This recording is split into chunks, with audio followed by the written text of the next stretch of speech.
Hello and welcome back to another episode of Kerbal Space Program, RP1, Realism Overhaul, and Real Solar System. And this time we are playing with Real Solar System Reborn, which is a high quality visual mod that overhauls not just Kerbin, but the rest of the solar system as well. So we are going to have some nice visuals to look at while we play this season. We're going to be moving a little quicker this time. I want to kind of make up the distance and kind of get back to where we were previously. So this episode we're going to kind of speed through the first couple contracts and really focus more on some of the building aspects of the airplane and the launching aspects of the rocket. So let's go ahead and get started with a new game.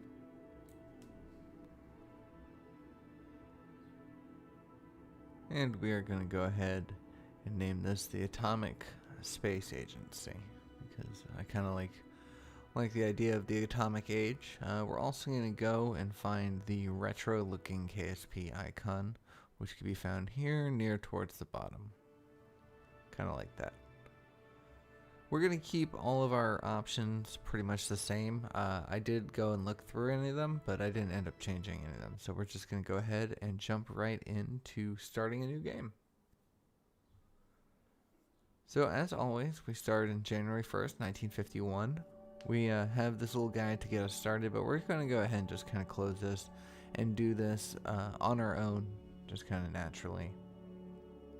So first things first, we're going to want to, after checking out all the buildings, we're going to want to go to the administration building so we can start our program. We are going to take this early rocket development because that is the very simple, reach the Kármán line, return a piece of a rocket, and go downrange 3,000 and 4,500 kilometers. But we're also going to take the X-plane. In the last time that we did RP1, we waited until we finished the first two contracts to start, or the first two programs to start the X-plane, and that gave us a real big boost forward in the program. We had access to lighter weight materials and better quality engines.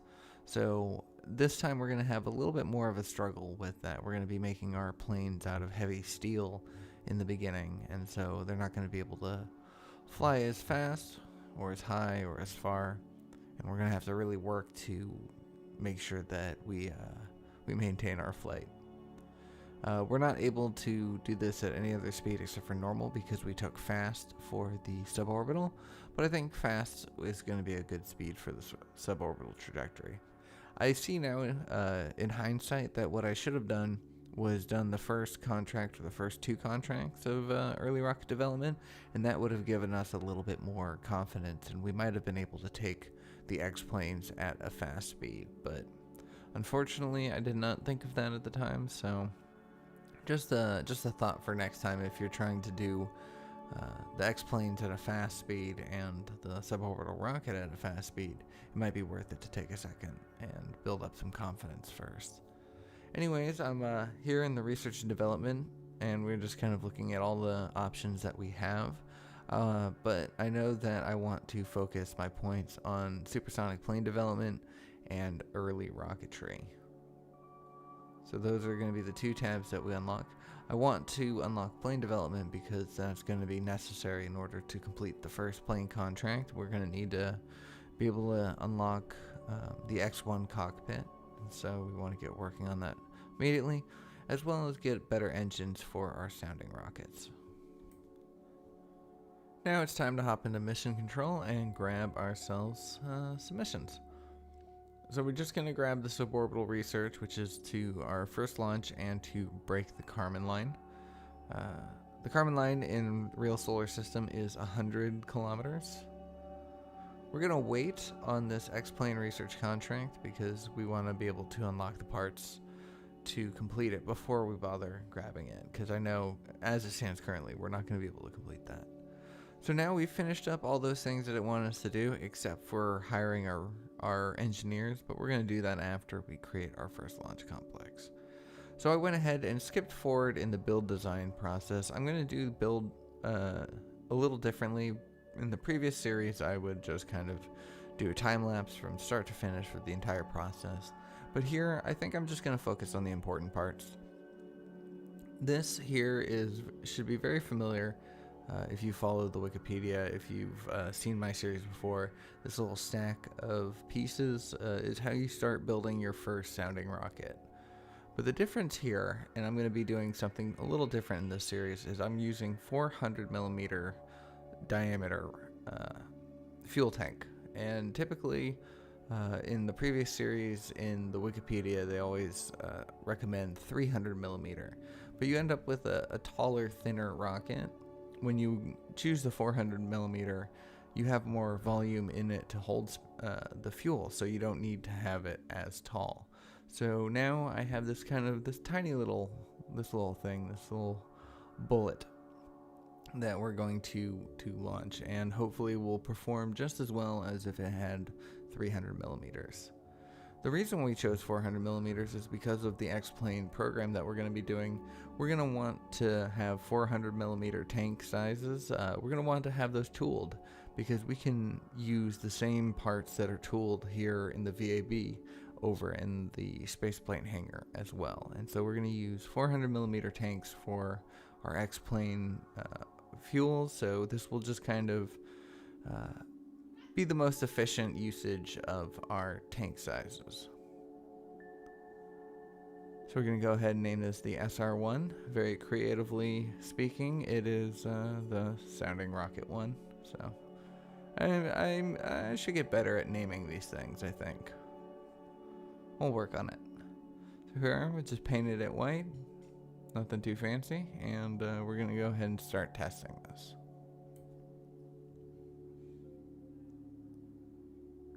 We are, of course, going to need to create a launch complex that is capable of handling this. And so in order to do that, we just click Create New Complex, give it a name, and let it start. So now while that is creating, let's go over to the spaceplane hangar and work on creating our first plane. One major aspect of RP1 gameplay is time management, and it's always good to have something cooking at all times and always be working on something. So now we're going to start off with a cockpit. We don't have access to the X1 cockpit, so we're not going to be making our first X-plane. Instead, we're just going to build just a regular plane, a propeller-based engine, just something for a Kerbal to fly around and get their air legs, if you will. So we first grab this engine. It's nice. It seems to fit the profile. It's small. I didn't really pay attention to its stats, and so it's not a very powerful engine. When we end up testing, it ends up not really performing as well as we would like it to. So we will eventually switch this engine out for something else. But here we put a small little fuel tank, and then slap a little tail on it, and then put some tail fins, get those lined up to this. We're going to size them and shape them while they're stuck on the fuel tank, and then we're going to use the move tool to kind of put them in place, because trying to attach them to that tail fin puts them at an angle, and it's hard to kind of get them into the right shape at that point.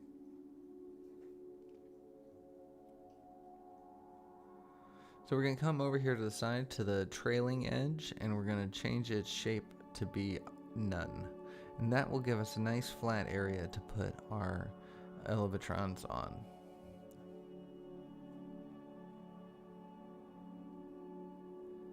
And we just kind of copied and pasted that shape, and we're going to attach it to the top as a tail fin. This we can attach to the tail itself because the top is relatively flat.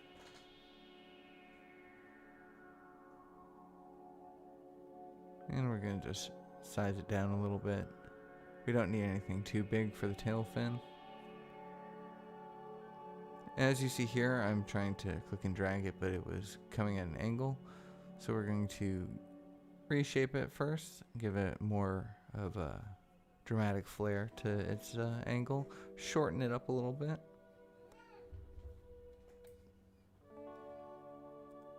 And then once we have it the right shape and size we want, we're going to pull it and put it to the back. And now that we have those in place, we're going to work on getting their control surfaces.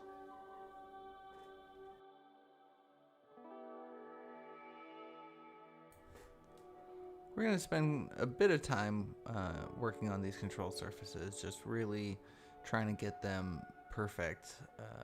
And it's important to spend time and energy trying to get these things perfect, because the aerodynamics in Ferrum Aerospace Research are quite realistic, and every little design change counts. There's a graph that it comes with it that can give you a lot of information about what parts of your craft is more or less aerodynamic, where the drag is, and all that. But I'm not very knowledgeable in how to read that, so I've kind of given up on looking at that. But it is there, so if you're playing this game for yourself and numbers and graphs are your thing and you can kind of understand what you're looking at, I definitely recommend checking it out. It is the button at the bottom next to the yellow wrench icon that says FAR C. If you click that, you'll be able to access all the information that Ferrum Aerospace Research provides. So we got our top control surface lined up pretty well. We just copy and pasted that from the tail fins. We're just adjusting the thickness to match the tail fin. And we're going to just adjust the green and blue arrows to bring it lined up and level with the top. Next, we're going to work on getting some airplane wings, but first let's just adjust our control surfaces to control only what we want to, meaning the horizontal tail fins being the pitch and the vertical tail fin being the yaw. So we take some procedural wings, we just kind of slap them on the side, and then we're going to adjust them from there.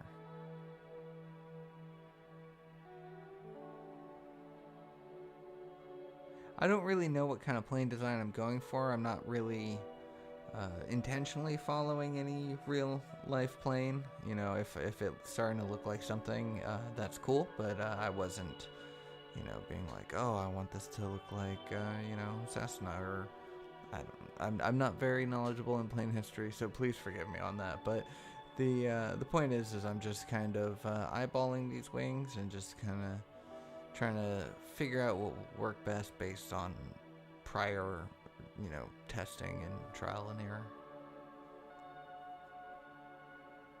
So once again, we're going to take the trailing edge and turn its shape to none, so that way we have a nice flat surface for our control surfaces to sit on.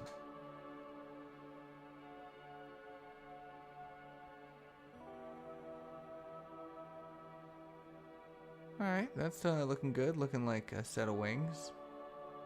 It is a little funky right there in its thickness, so we're going to go ahead and adjust that out a little bit. Try to even it up. That makes sense. Alright, so time for the control surfaces. What I like to do with this is I like to get one in place and then copy it until and then have two copies of the same piece and then fit them until they're exactly even and it takes up the entirety of the wing itself. So first let's get the thickness down. So here we are, we're copying and pasting, and already we can see that the control surface is not wide enough. So let's go ahead and grab the yellow arrows and drag it out to widen out, and then we're going to stick it on the edge where it will belong in the end, so that way we can know ultimately how much space we need. So as we paste this right here, we see that there's still a huge gap, so we're going to go ahead and widen up the thing a little more. Place it right there, duplicate it, and put it right in there. But as we can see, it's clipping into the side of the plane, so it's a little too wide now. So we're gonna have to go and adjust. And I just get rid of that instead of just adjusting it on its own. I like to make sure that both control surfaces are exactly the same width.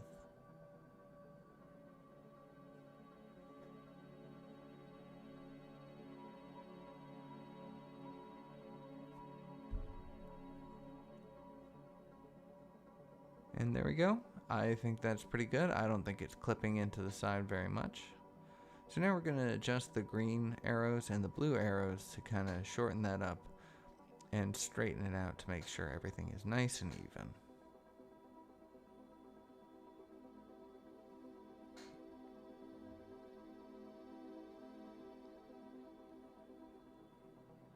That's looking good. It's looking like a plane should. Working with planes in RP1 initially is very intimidating. It's very challenging.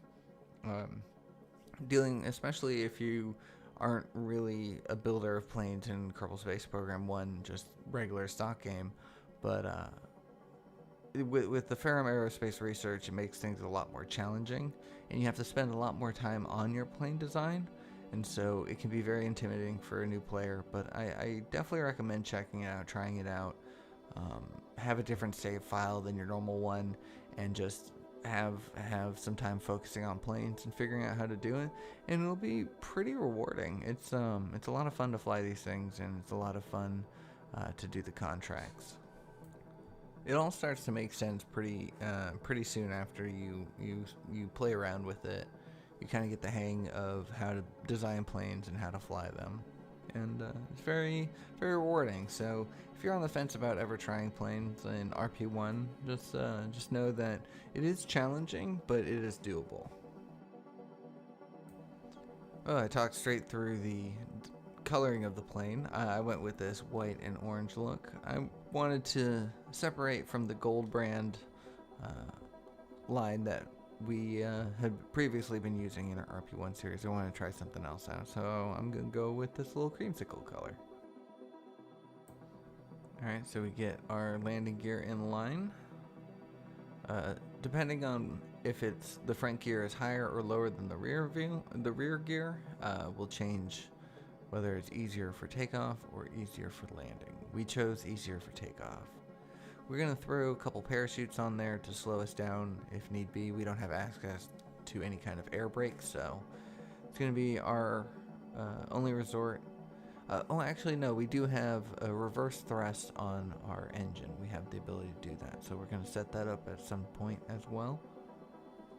But we went and did a test flight, and it was, like I mentioned before when we put the engine on, it was not a lot of power. I wasn't having a lot of control. It was very hard to lift off the ground and to kind of maintain my altitude. So I'm going to need something better. I go down to the bottom of the list and just look at kind of what the best looking thing is, and I go to put it on, but it is very big. Same with the second to best one. So I have to go to more of a mid-tier engine. And this Rolls-Royce Merlin 66 actually seems pretty good. It's got quite a 1975 horsepower, which was much bigger than I think it was something along the lines of like 600 horsepower on the engine before. So we go ahead and tack this one on and try that one out as well. We're gonna have to adjust the front wheel, and we go and make sure that our control surfaces are lined up right with the right controls. The outside ones are for the roll, but I also like to add pitch control to them. It just helps when taking off to have a little extra flap control. And the flight went well. Everything performed adequately, and so it's time to bring it on back. Throw some vanity decals on it. Give it the PP1 name insignia, and then we should be ready to put this into production. If you ever are looking for these things, just type in decal into the search bar, and you'll be able to access all the little stickers.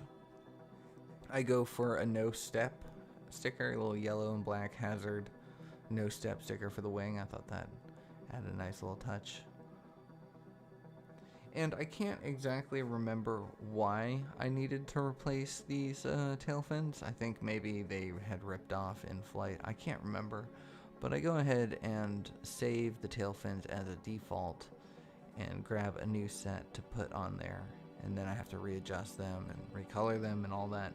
So I'm just going to skip ahead to me having done that, so I just did on tail fins, not on the actual wings. But once again, it's been a little bit since I recorded this, so I can't remember exactly why I needed to do that, but there we go. So it's giving me a warning saying that my parts are untooled, and for the most part, it's always best to tool your parts. However, it's best to tool your parts because if you're going to build that craft again, you can make it cheaper by having a tooled part, so it's just already pre-planned and made. I have no intention of making a second one of these planes. This plane is not going to be able to solve any contracts. It's not going to be able to break any records or collect any kind of science. This is solely just to get my Kerbal up in the air and then bring them home safely. So we're not going to tool this plane because there's no need. We're not going to be using anything except for the cockpit, and we can always tool it on the next plane. So I'm hiring some engineers to work on that and make that go a little bit faster, and now that we have our launch complex, we hired 10 engineers to work on that for our sounding rocket. So now we are ready to pop it in. Like I mentioned before, we have a 400mm diameter, which allows our rocket to be a little bit shorter in height. So let's go ahead and tool all this, and we are going to tool these because we plan on using this diameter of tank, and you know, these individual pieces we plan on using quite a bit. So we're going to tool those. It makes the rocket a bit cheaper. We're going to spend the things to unlock those parts, and then we get this little warning about the avionics. And all it is that I forgot to put some electrical charge in it, and so it didn't have the right shape. So once we put the electrical charge in it, it kind of extended the nose a little bit. And, you know, there we go. So let's go ahead and tool that again, because the nose cone is different size now. And we are going to put 2 of them into the launch queue. We want to have a little bit of backup just in case the first rocket fails. Then we want to have a second rocket on the way. So now the hangar is about halfway done with making the prop plane. So I want to hire an astronaut, or I want to train an astronaut to fly it. So I go ahead and click the proficiency training, but here I don't have any astronauts to train, so I have to hire them.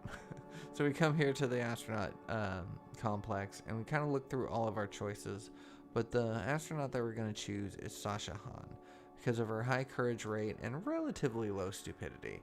Her stupidity isn't the lowest, but I do think a fair amount of stupidity is appropriate in a pilot, because you need them to pull off the dangerous maneuvers. So let's go ahead and get her trained in just a general aviation, just, you know, flying in general, because that's all that this mission's about. So we're going to go ahead and warp to completion. She finished that, so let's train her in the mission. That will take hardly any time at all. And once her training is done, once the plane is ready, we are going to load it onto the runway, and she is going to take off. You can see here we're testing our control surfaces, making sure everything's ready. I am going to be flying this with my joystick, Thrustmaster T16000, 1600, I can never remember, 16 something. Yeah, it takes a little bit to get off the runway, and for some reason it decides to stray to the left a little bit. So we could have had a better takeoff, but luckily everything worked out fine. Nobody got hurt, so we're just gonna go with it.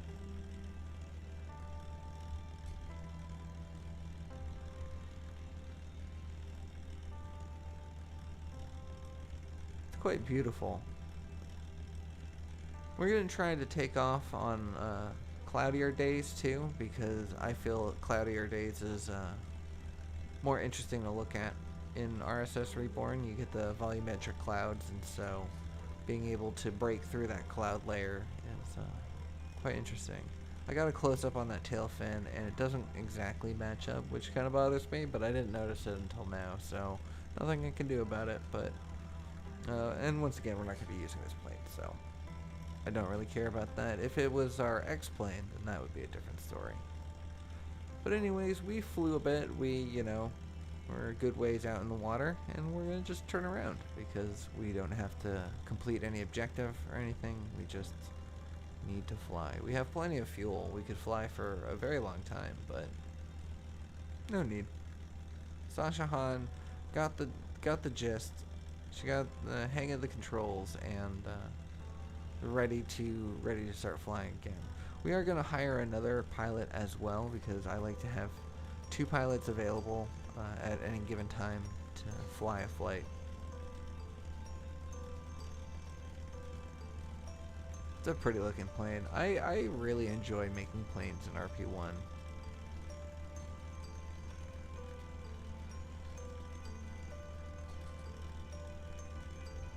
So we're just gonna skip forward ahead to our approach.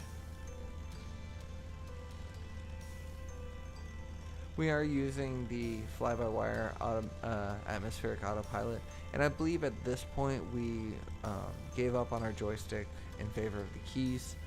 It takes a little bit of practice to really fly with the joystick, and sometimes I need to just play to my strengths. Skipping forward ahead. Once again, we are getting a little closer to the water. Gorgeous looking water. And we're flying low. We probably don't need to fly this low this quickly, but I like seeing the ground pass before me. So now we are flying at about 200 some odd meters per second, and attempting to land at this speed is typically not a good idea. I mean, it's never a good idea. It's typically not capable. Like, if I were to try to land this, I think we could end in disaster. So I'm just going to kind of fly my way to the end of the runway, and we are going to kick our speed up one more time and turn around for another pass. And it was about this time that I realized I hadn't quick saved at all. I had made my attempt at landing that entire time without a quick save laid down. So I would have been very upset if I had crash landed. And I tried to give myself a quick save here, but I am too low to the ground to quick save. So for this entire time, there was no quick save, and there will be no quick save. I just need to make sure I can land safely and bring Sasha Han home in one piece.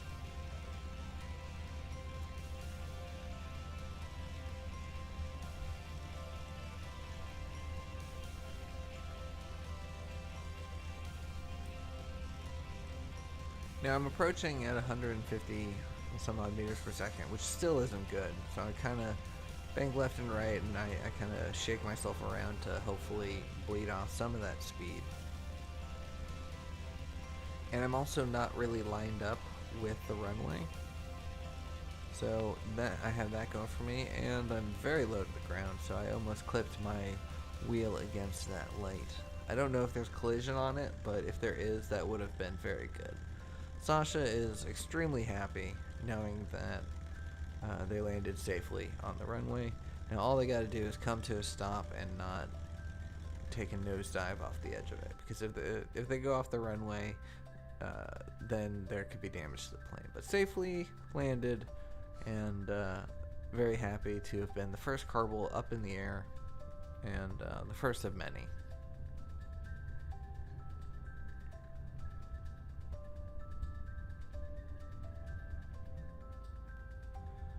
Such a beautiful blue orb.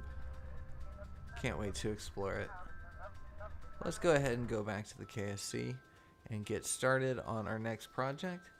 As we can see here, Sasha Han has extended their retirement date. They're going to be retiring no earlier than 1957, August 5th.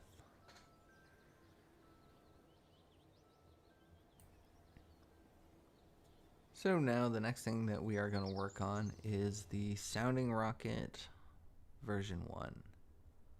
So let's go ahead and launch. We're using MacJeb auto ascent guidance to just kind of handle the ignitions and the spool up burn. As you see there, it went off without a hitch. Everything is running perfectly, so as long as our engine doesn't face a shutdown, if it can burn for the total extended amount of time, then this will be a great test. As a reminder, we need to launch a vessel, which we did successfully. And the other contract is to pass the Kármán line, which in RSS is at 100 kilometers. Space in RSS starts at 140 kilometers as opposed to the 70 in the stock Kerbal game. But so it adds to a little bit different of a challenge to have a different amount of delta V for everything. Yeah. Our wings leave a little bit to be desired as we spin stabilize. They're coming undone a little bit, but they don't break off, so that's good.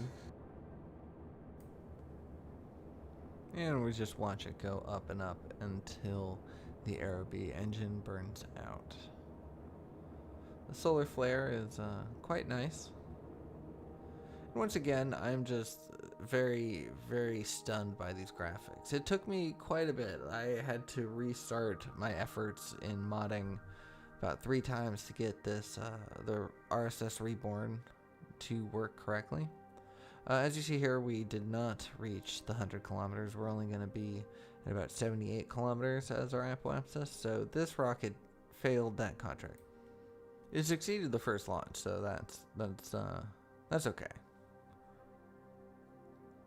So we're just going to follow it down, and then once it stops producing science at the 40 kilometer mark, we are going to range safety it so it doesn't break. But as I was saying before, like, it took me quite a bit to get the real solar system Reborn, RSS Reborn, to work together. There's a lot of downloads. You gotta follow the instructions very specifically to make sure everything looks and works correctly. And I'm so happy. When I got it working, I was so excited. I've been waiting a while to bring this series to you, so I'm so happy to get started on this. I've been having a lot more fun with RP1. Every time that I restart, I end up learning something new and getting a little bit better at it. So even though, you know, we're doing stuff that we've done before, I think we're going to be able to make much more progress with it. Here, just real fast here, I'm just time warping ahead to kind of complete our science and our launch pads and rolling out our next rocket. We're going to go ahead and edit this rocket, but it's not really going to matter because, well, we'll get to that when we get to that. But, yeah, I've been waiting a while to get this series to you, and my soft goal is I'd like to land on the moon. I got the highest quality moon pack that you can get, and so I'm really excited to get some boots on the ground and see it for ourselves, and maybe do Through the Eyes of the Kerbal. Once again, I was talking through the build, but like I mentioned, this isn't going to matter because we're going to have to change our launch complex in order to accommodate for the upgraded engine. The reason why we were editing this is because we unlocked the first tech node, which gave us the new engine type, which will be more efficient and will probably end up being able to successfully complete the contract. However, we're not going to be able to, so we're just going to put this rocket out and launch it for the data on the engine and for a little bit extra science. So we canceled the edits and went ahead and rolled it out to the launch pad, and here we are on a nice blue semi-cloudy day. We have a successful separation, a successful ignition, and this rocket looks like it's going to be going up without a hitch. Nice cloud formation here. In the next episode, when I start working on V2 rockets, I pay a lot more attention to my launch time, and I integrate the cloud layers into our launch. It's very nice. If you saw the short that I posted about the announcement of the RSS Reborn, that was taken footage from that day. It was just, there was something really beautiful about breaking through the cloud layer and seeing the sun, and coming from a gray, gloomy, sunless day, and then breaking through and seeing the sun shine, and the blue sky ahead. It was gorgeous. it just makes this game so much more like a next-gen game. It's very cool. Very much props to both BlackRack and Ballistic Fox for their amazing hard work and dedication. But anyways, once again, that did not complete the Carbon Line contract, so we are going to go ahead and just take the science, take the data that we learned, and then now that we have nothing in our launch complex queue, we can go ahead and readjust this rocket, put the new engine on there. We're going to have to purchase it, of course. This has less of a burn time, but it burns a little bit stronger, so we're going to fill it with the fuel and extend our tank until we have the appropriate amount burn time. A little bit more. With every engine, you have around 7 seconds worth of burn that is kind of like free burn time. So you can, if the engine is rated for 40 seconds, you can safely burn it for 47 seconds, give or take. You can always extend it and burn it for longer, but the longer you burn it, the more likely it is to fail. And also, of course, when you burn it for longer, you're bringing more fuel, which makes your rocket heavier, which means it's less efficient in getting up. So while you are burning longer, you're spending more of that time trying to move the weight. So it gets very complicated, and so striking a balance between your burn time and the amount of fuel that you carry is important. I decided here that I'm going to put 2 Tiny Tims and have kind of like a 3-stage rocket here, just to give it a little extra oomph. And as you see here on the right, I'm just adjusting my stages to make sure that everything goes off exactly as I want it. So let's go ahead and simulate that, and the simulation went very well. I was very happy with that. So we went ahead and renovated our launch complex to accommodate this new setup. Let's go ahead and tool that. I think it just tooled the length of the fuel tank now that it's a little bit more.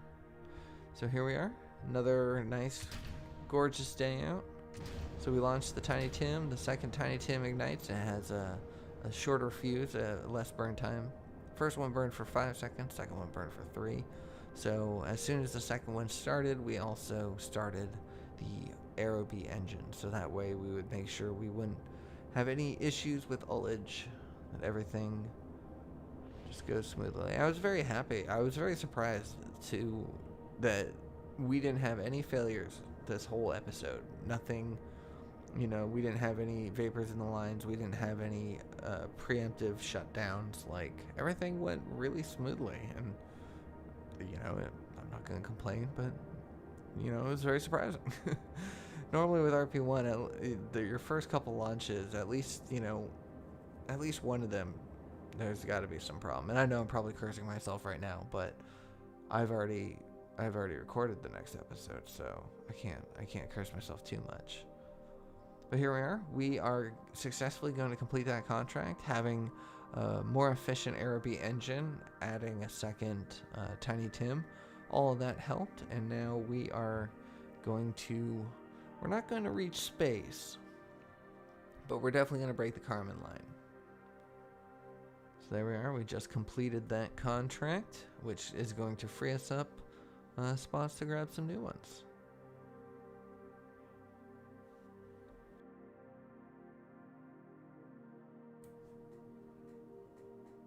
And we're just going to follow it down a little bit until it's time for it to stop doing science because it's too low in the atmosphere, and we're just going to range safety it to make sure it doesn't bombard any poor civilians home. And here we are. We've got our first Space Gazette headline.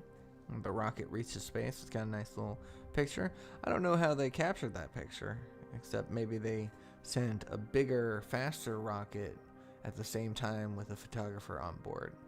That's my theory. So let's go ahead and clean up this debris on the launch pad. And taking a look at our engineers and researchers, we decided we're going to just spend a whole bunch of money and hire a whole bunch of researchers to get our science really cranking, really at top notch. So we want that post-war material science quickly because that's going to give us access to lighter weight materials. And lighter weight materials is going to help for both our rocket program and our X-plane program. So I have a little bit of science to spend and I'm looking around, but I think I'm going to put it directly into the supersonic flight and really start getting our X-plane program moving. But anyways, that's where I'm going to leave today's episode. I hope you enjoyed it. I hope you're looking forward for more RP1 with RSS Reborn graphics. If you did, please consider giving me a like, drop me a comment, let me know your thoughts, and I will see y'all in the next one. Take care.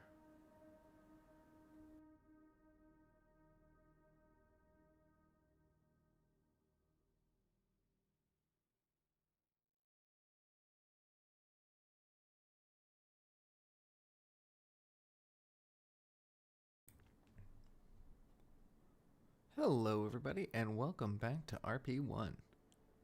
In today's episode, we are going to work on finishing up our program. We only have 2 more mandatory contracts left, both dealing with going down range, and I think it should be mostly achievable given everything that we've unlocked. We're going a little bit slower than in the previous series that we did, especially slower than in our full-length feature film about RP1, but we're still making some decent progress, and we should be on track to finishing our programs in good enough time. There was a lot that went into this episode. We are going to just be kind of focusing on the 2 main launches in particular. But of course, we'll go ahead and start off at the KSC and see all that we've got going on. We have an X-plane to recover. We've got 3 bits of science that we're working on. We have no science to spend on anything new, so that's all we can do. We've got a contract for a downrange milestone, 3,000 kilometers. Then we also have a contract for an X-plane Mach 2 supersonic flight. This prop plane is no longer of any use to us. We just wanted to build it in order to fly around for the first time. That's why we didn't tool it. Like I mentioned before, we had no use to continue it. So now we are going to work on the rocket that will complete the 3,000 kilometer downrange, and hopefully we can expand on it to complete the next one. So here I am just looking through all the engines. I think I want to use something different than I'm used to. I used the the A4, which eventually upgraded into the A9. In our previous 2 playthroughs, and so I want to try something different, and so I'm looking between the XL R41 and the RD100. So I'm going to go with the RD100 because there are more upgrade options available, which means that we'll be able to utilize it for theoretically we'll be able to utilize it for longer. So right now I am just creating a little shroud for the engine using another one of the procedural tanks. You can also do this with a boat tail adapter, but I like to utilize the fuel in it, and it just kind of looks nice this way. And also you don't have to deal with the awkwardness of a boat tail adapter. We're going to extend the length of the body out. We're going to create a smooth cone for the nose of that, for the avionics. We only have the starting avionics for our near Earth, so unfortunately we can't save any weight there, but doesn't matter. We will soon unlock better avionics anyways. So now we're just putting in the tail fins. This rocket seems to be pretty aerodynamic as is. It doesn't really need too much. Struggling with the controls here for a second, but I eventually get it figured out. We're going to give it a slight angle on the fins, and that's going to give us some good spin stabilization. Alright, so we've got the first stage pretty much handled. Now we're just going to put the second stage. We are going to create the same kind of sounding rocket that we did in the first episode with a 400 millimeter body, Aerobee engine. Pretty short, pretty stocky. Nothing too fancy. We're going to throw some fins on there eventually, after we get our science experiments all situated. we go. Get some fins on there. Make it into a nice little sounding rocket. Now, here's the rub. This rocket and the other one that we're going to show you today went through many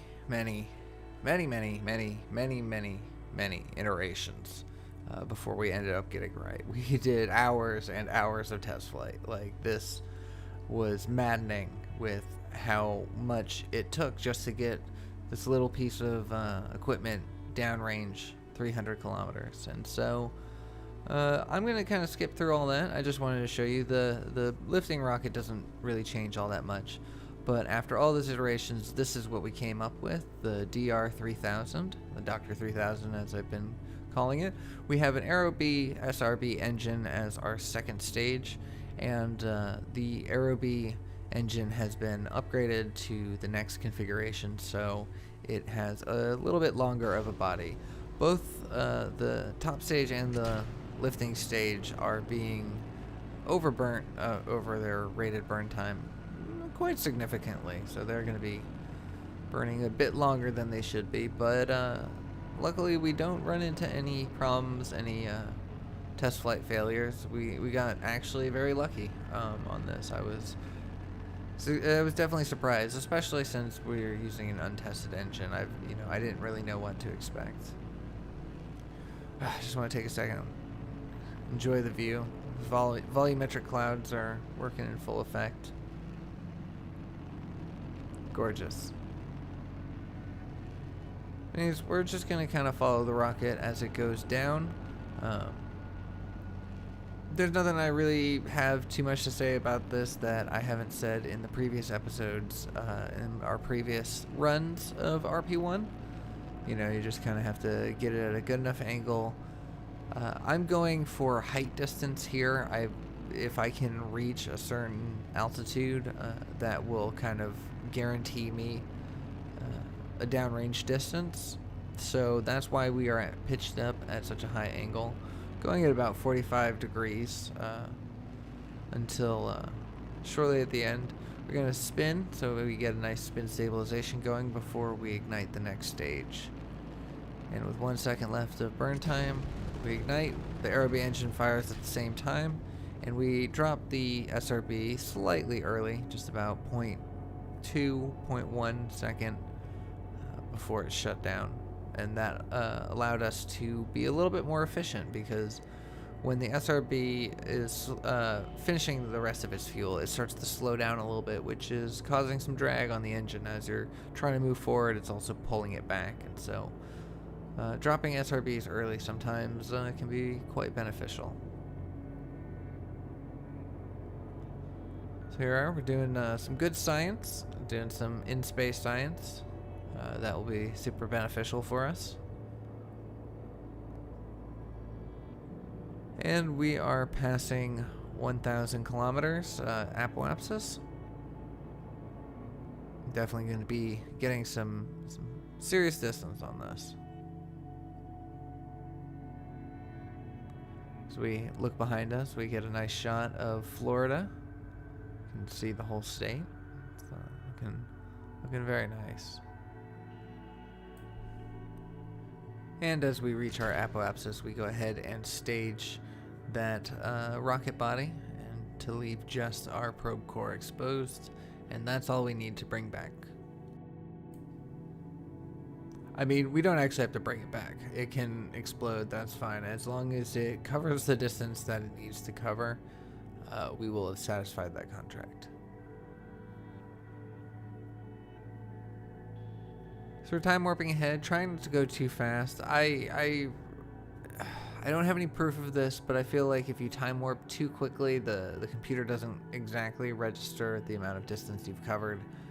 Can't say for certain, but I feel like the times where I've done this successfully, I've always done it where I haven't time warped too quickly during this last round. When you're in space and you can really crank up the time warp, that's where things get dangerous. And so I just sit back, enjoy my cup of coffee, and let it fall back to Earth.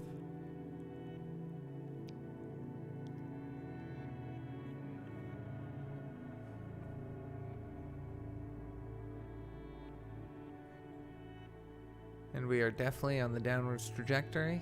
We're going to be coming back in through the atmosphere pretty soon. There's a couple dark spots on the clouds back there, I think a little glitchiness. Or maybe that's a shadowed cloud that we can't see. Nope. And as we get closer, the clouds render a little bit more. There's less coverage, but more detail.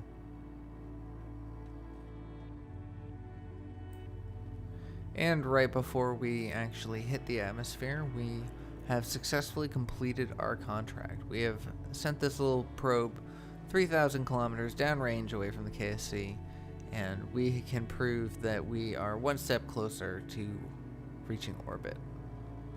So that's all that we need to do with this. We can just watch it explode. Nothing else to worry about. We can safely go back to the KSC and collect our rewards. So there we are. We've got another DR3000 in the works. We're going to do that mission one more time and just collect any residual science from that. It wasn't capable of completing our next contract, so obviously we're going to have to redesign. But with that science, we are going to unlock the mature supersonic flight and its dependencies, the material science. The material science is good on its own, but the mature supersonic flight is what is keeping us from the next X-plane contract, because we can't air launch high enough. And with a higher air launch, it's going to be a lot easier to complete that contract. And so that's why we needed that. And at the last moment, as you saw there, I spent our remainder points into some solid rocket booster technology.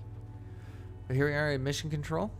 We are going to pick up the next and last contract, last required contract of the suborbital research development. And that is downrange 400. Oh. Downrange 5,000, you say. Well, every time that I've ever done this before, it's been 4,500. So this is going to be a significant challenge, because the 4,500, I always had to pull out all tricks and really work hard to get that last 100 kilometers of distance out of it. So this is going to be a challenge. So I had a little trouble with this one. I had actually a lot of trouble. I don't even know why I said a little. I had a lot of trouble with this contract. It took many efforts, many reiterations, many different tweaks and tiny little changes on things. But this is what I came up with. And I hate to say it, but more boosters. So what really set this launch apart from all the rest is the two RD100s. Actually, I believe those are the RD101s, whatever the second configuration for them is. But yeah, by doubling them up and extending the amount of fuel that it took, so that way they could burn for their full extended burn time, was what it needed. The higher thrust to weight ratio on takeoff led for a better, quicker start, which meant that I was able to push forward, push to a higher altitude before the flame out and the switch to the SRB second stage. And that pushed me over the edge. I found that I was hitting a ceiling at 1.5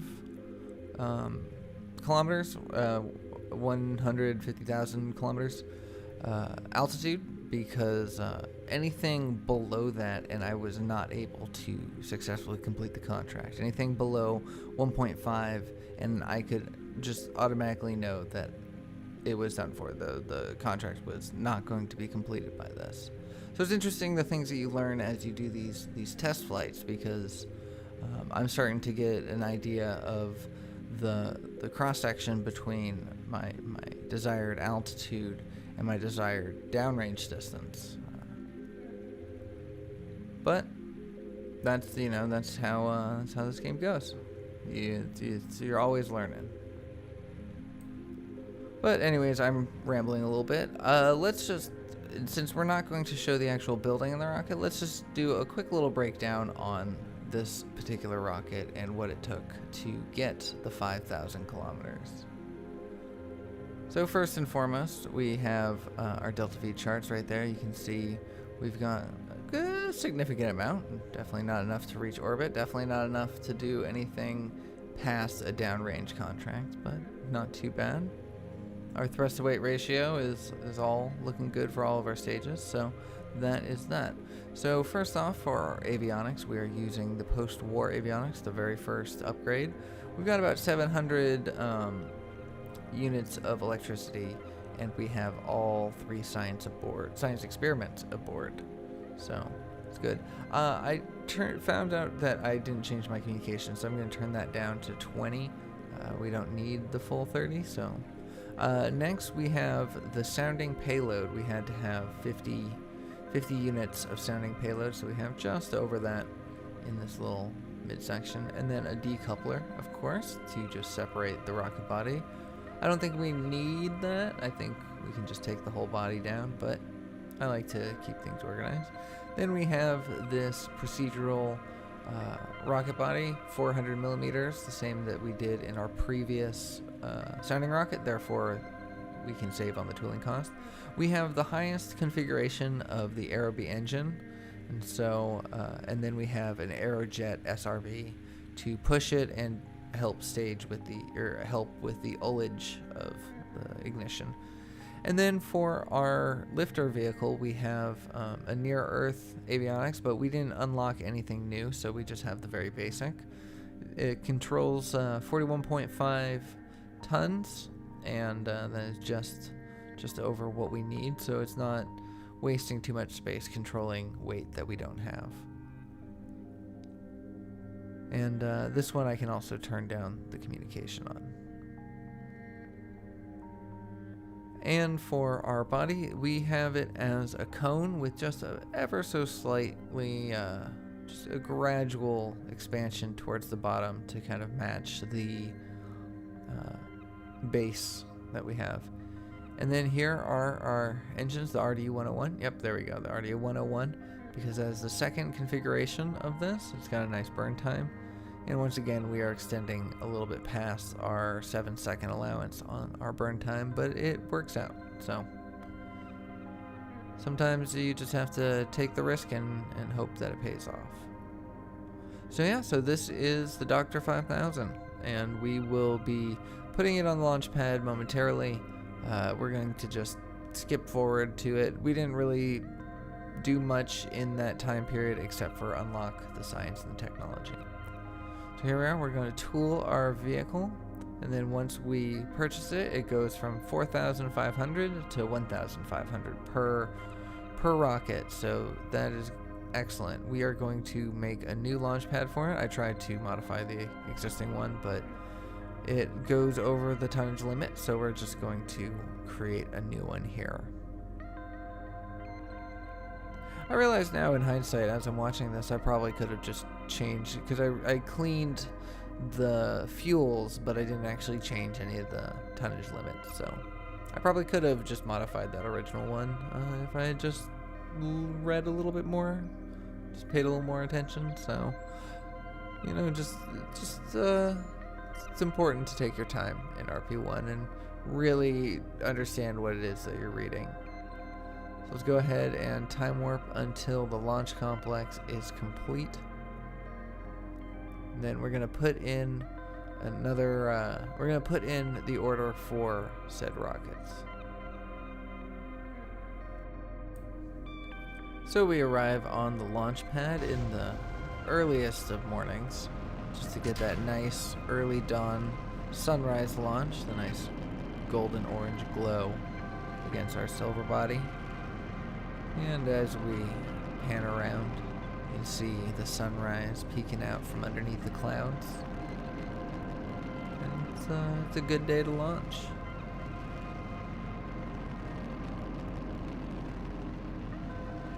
The sky around us gets very dark as we go through the cloud layer, but soon brightens up as we pass up into the clear sky above us.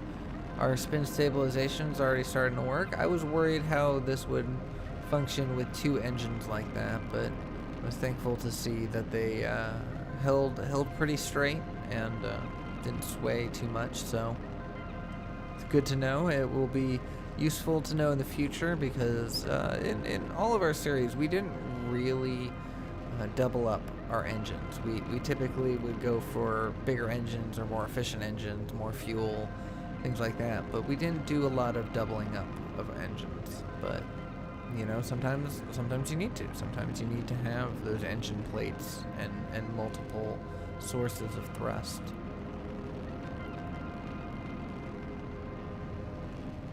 So we're going to switch over to the non-cinematic view for a second to kind of show you all the numbers that we're working on. And then we have a clean separation. We went back into cinematic mode for this transfer stages between the lifting stage and the eventual aero bay. I think launching in the early morning may be my new favorite time. So we're going to bring up the avionics screen just to keep an eye on our science, but we don't really have much science left to do. So it's not long for our screen. But this isn't really about science, and I'm starting to learn that without the suborbital research program, you don't make a lot of science in this early game. If you're doing the X-planes and this one, yeah, you're going to be struggling for science. You need to spend it very wisely.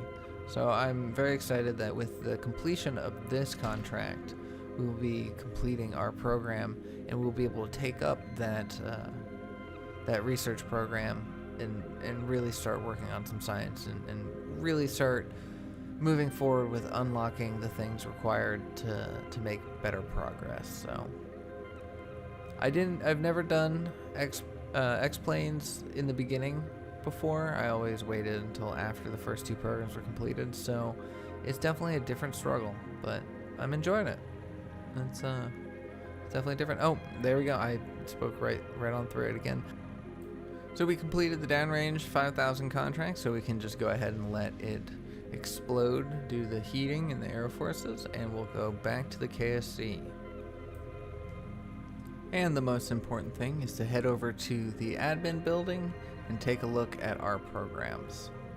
So here we are, the early rocket development. As you can see, all of our main objectives are green. We still have some optional contracts that we can do, but as we see here, our funding is just about done, and in the little amount of time that we have left, we barely get any money at all. So I don't think it's going to be worth it to really hold on to that program. And instead, I think we're going to move on to the suborbital research. As you can see here, we have some science launches that we need. Early satellites is tempting because we have a decent light launcher vehicle, but I think the suborbital research is where we need to focus our time.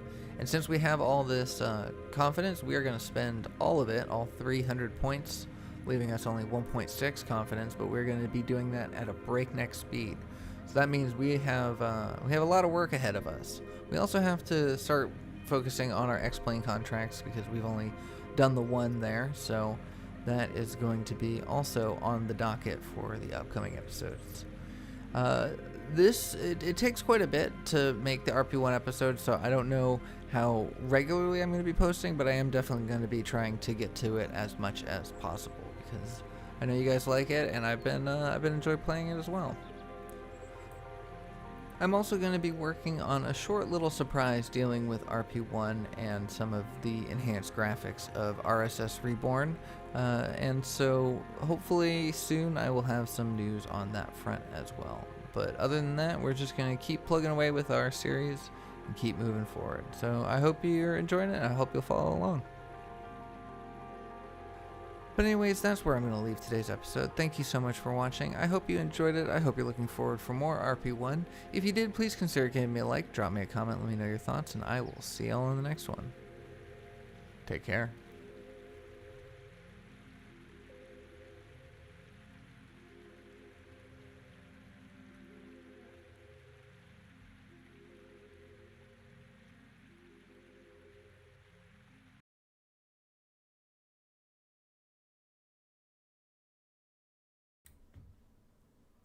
Hello everybody, and welcome back to RP1.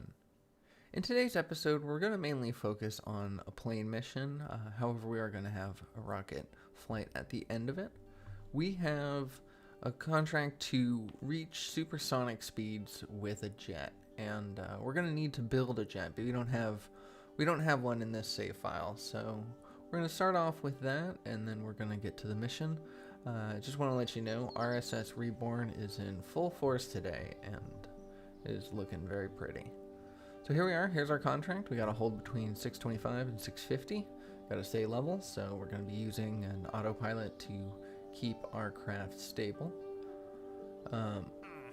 Let's go ahead and just take a look at what we've got coming up. We've got a couple optional contracts for X-planes, and then a high altitude and a hypersonic. We can't achieve those just yet. In fact, it's going to be a little bit before we can achieve those.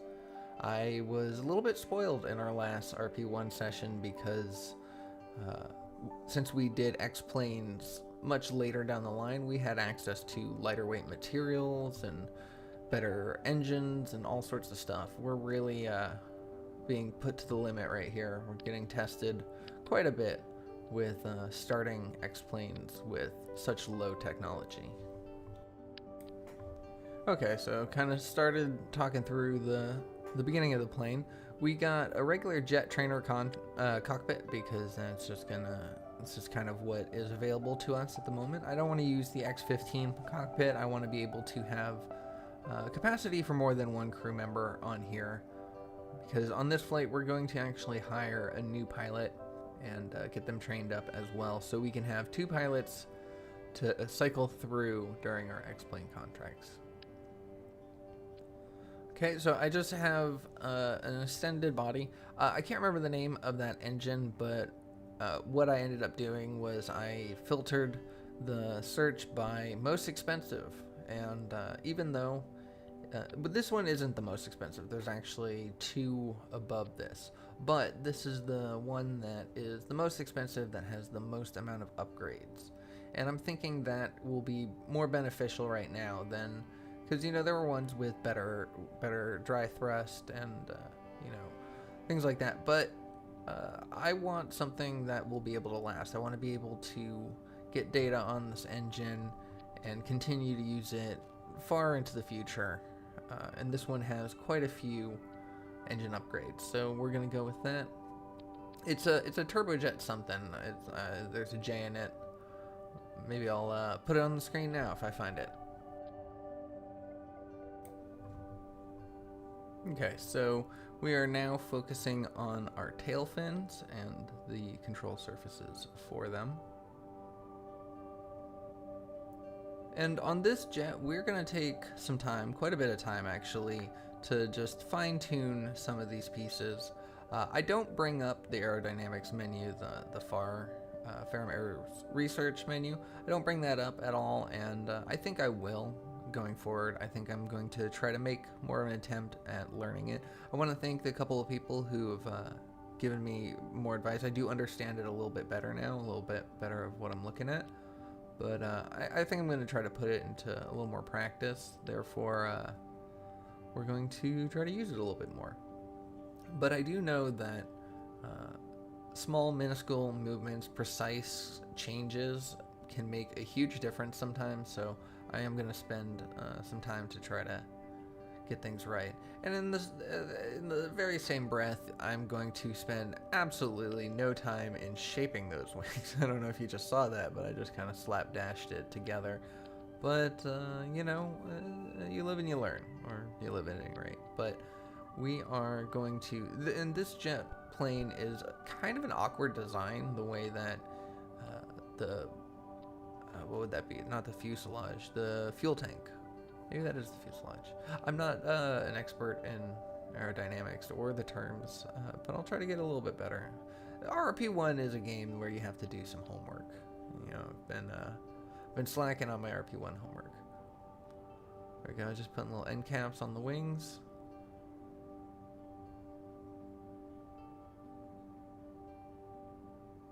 But yeah, it's kind of an awkward design of a plane. I have to put the wings so far back due to the center of mass and the center of lift being all wiggly wonk, and I have to play around with the fuel because If I put the center of lift too close to the center of mass, once we run out of fuel, they will switch positions and flip our plane. So it's very important to keep the center of lift behind the center of mass in all aspects of both a full plane and an empty plane.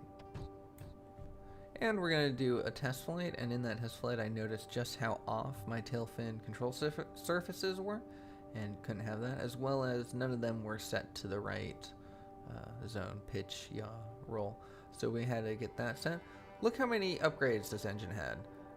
So yeah, we're going to do pretty good with that.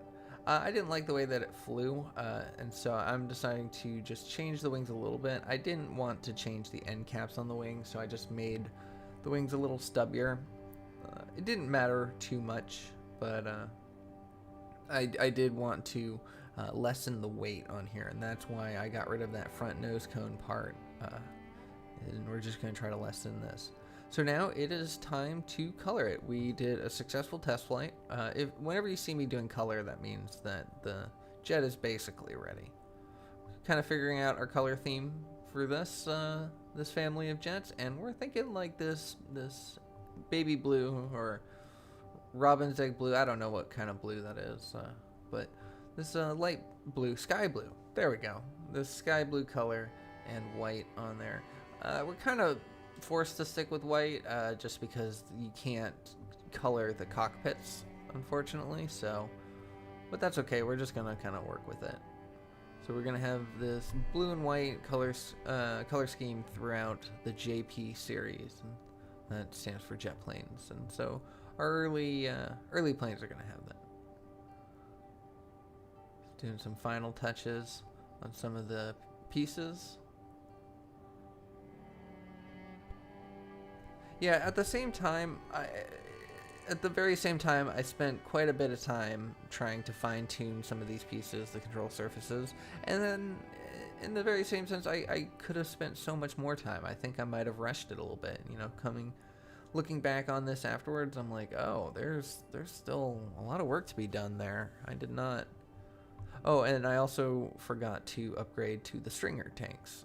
And then the last change we're going to kind of work on is these, the wings could have been a little bit stronger. I ended up doing a test flight where I just unintentionally banked a little too hard, and they just destroyed the plane. So I turned the wing strength up to 1. I'm gonna throw some parachutes on the back, save this, and now it is time to tool the vessel and launch. We're going to unlock our parts. I forgot to tool the plane first. Thankfully, it let me know that, so I got to tool it afterwards, and almost cut the price in half. That's pretty good.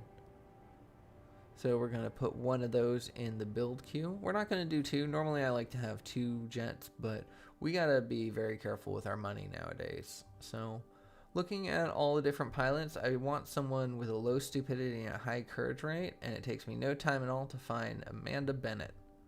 So she will be our next pilot, and she will be actually on this mission as well with Sasha Han. They're going to do a joint flight. So now we need to get them trained, and it's going to take a little bit for the proficiency, so we're going to train them both right now before we even time warp anything. Also here at the very bottom of the list, I have a downrange 5000. This was the redundancy rocket to make sure that if anything went wrong with our last launch, we had a second one. I forgot about that in the queue, and so I'm going to end up letting it basically build entirely. So that's where we're going to get a launch today. I could have scrapped it, you know, gotten a little bit of money back, but I decided to go with it. We're going to make use out of that launch.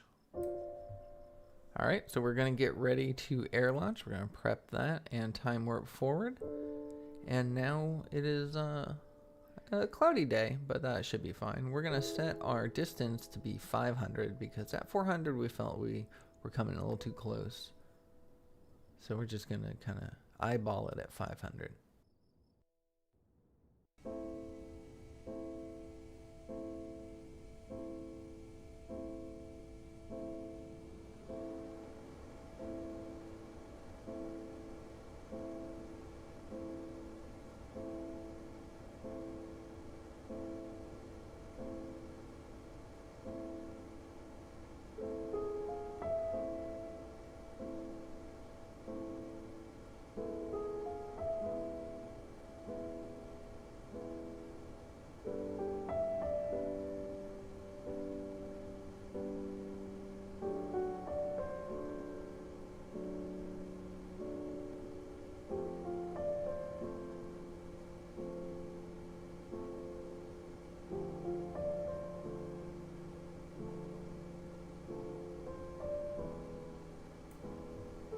So we are going to bring up our contract menu because we are about to pass a milestone of 15 kilometers in a crewed vessel. 15 kilometers altitude, that is. And there we go. It's nice to pass a few extra records while you go. We're also going to try to attempt the 20 kilometers in this flight, but we'll do that later.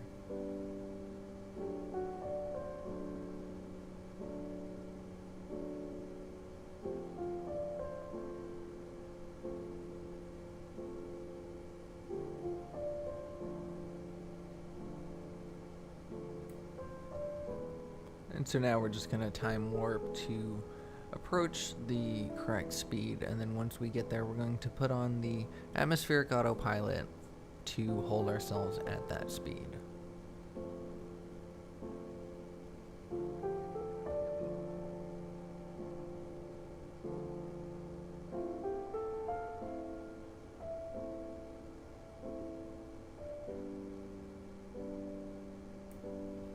So we have our speed control set on, so now we should be holding at 637 meters per second, roughly, give or take a few meters per second.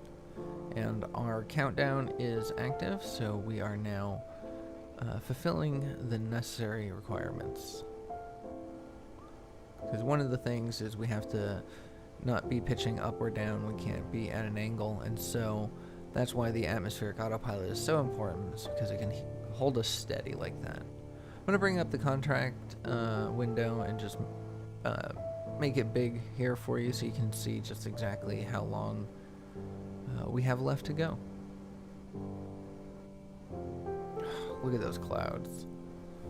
I have the volumetric clouds has reinstilled my love of flying planes in Kerbal Space Program, and I don't know that I can play without them anymore. I tried doing a short run without the volumetric clouds and barren blue skies, being able to see for miles. It lost that touch, that little special extra. Alright, so we got about 5 seconds left to complete the contract. We got plenty of fuel, we're going at a correct speed, all the things are good, and so we successfully completed that contract. All we gotta do now is land safely and bring the Kerbals home. And so now we are going to change our altitude to be just over the 20 kilometer mark. We're just going to peak our heads in there and then come back down. The reason why the peaking is important is because this cockpit's ceiling of pressure capacity is 20 kilometers. So if we spend too much time there, and not a lot of time is it that we have to spend, but if we spend too much time, those Kerbals will die. And we can't kill our pilots for a milestone. It's just can't do that. So we are 19,000 kilometers? 19 kilometers, excuse me. And 20. And that's all we need. So let's go ahead and dip back down and head back home.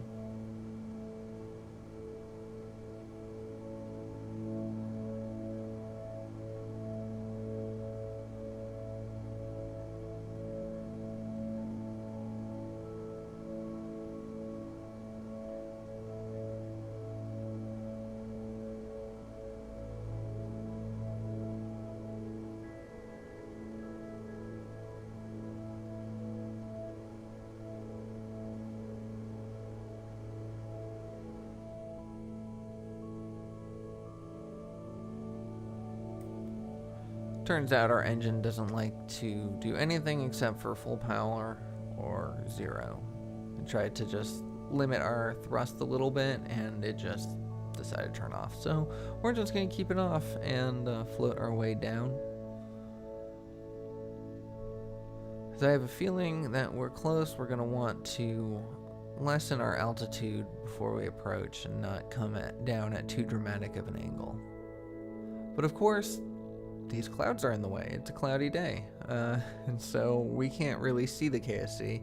And I'm scrolling through my sidebar here, but it turns out that I had forgotten to add the waypoint manager.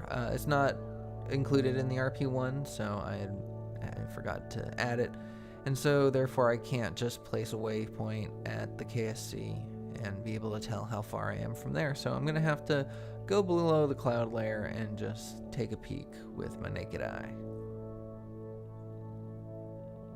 And it is dark. If RSS Reborn had weather, it would definitely be storming right now. And we're gonna go a little lower. We are only about 1,500 meters above the surface, so it's a little concerning coming down this quickly.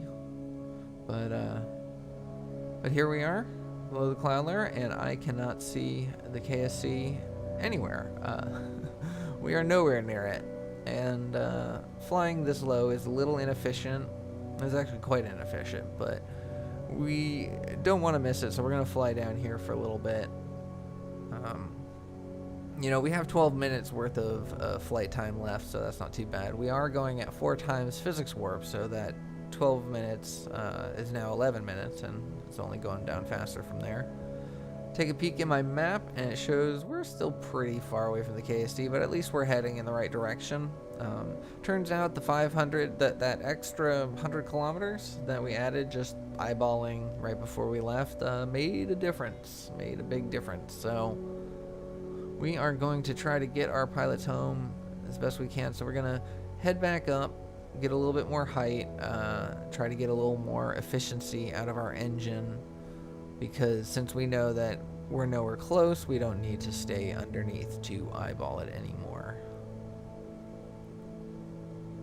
But I don't have a lot of fuel, so I can't really go too high. I can't get high enough where my engines really hit their maximum efficiency. So we're just going to have to cruise here at 3,500 meters. Gorgeous. Just got to take a moment to appreciate all the work that Black-Rack and Ballistics Fox did on this. This is just truly incredible. Incredible stuff.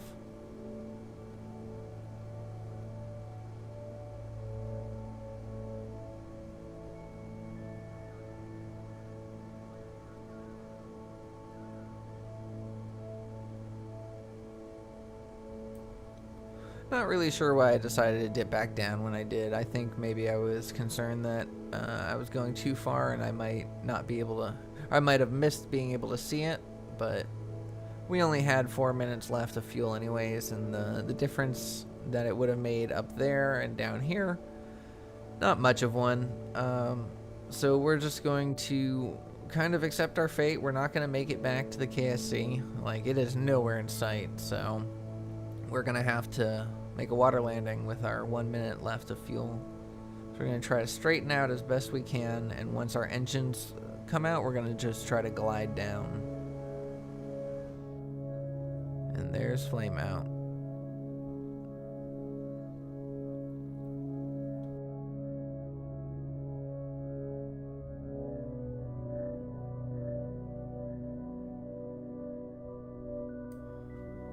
Looking pretty shallow here. Like, it's definitely not wading depth, but I can see the ocean floor, making it not really feel like an ocean. Still beautiful though. The water texture on this is quite nice.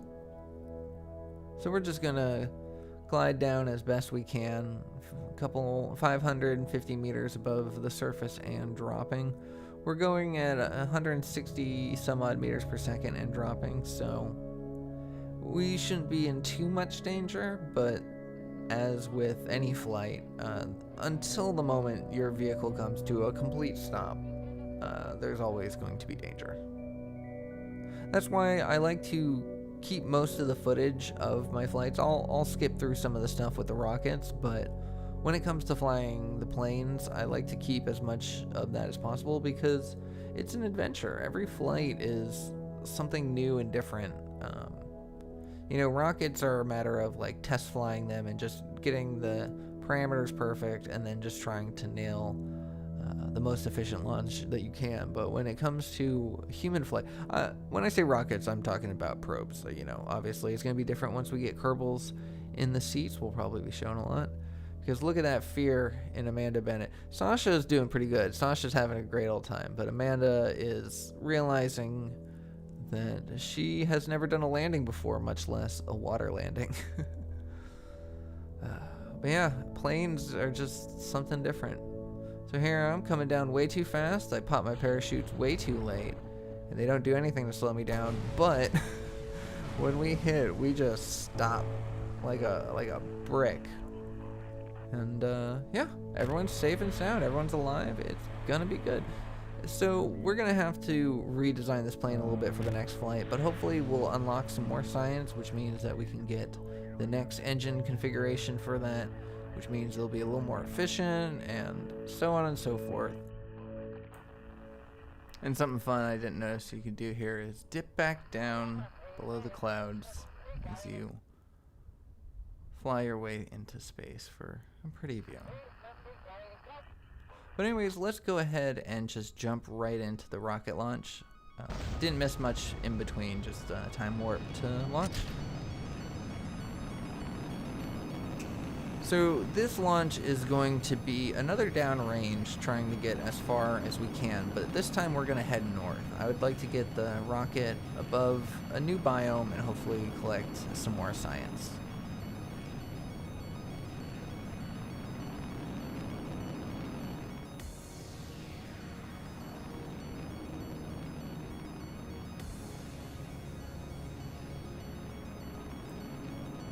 So the rocket begins to do a spin stabilization.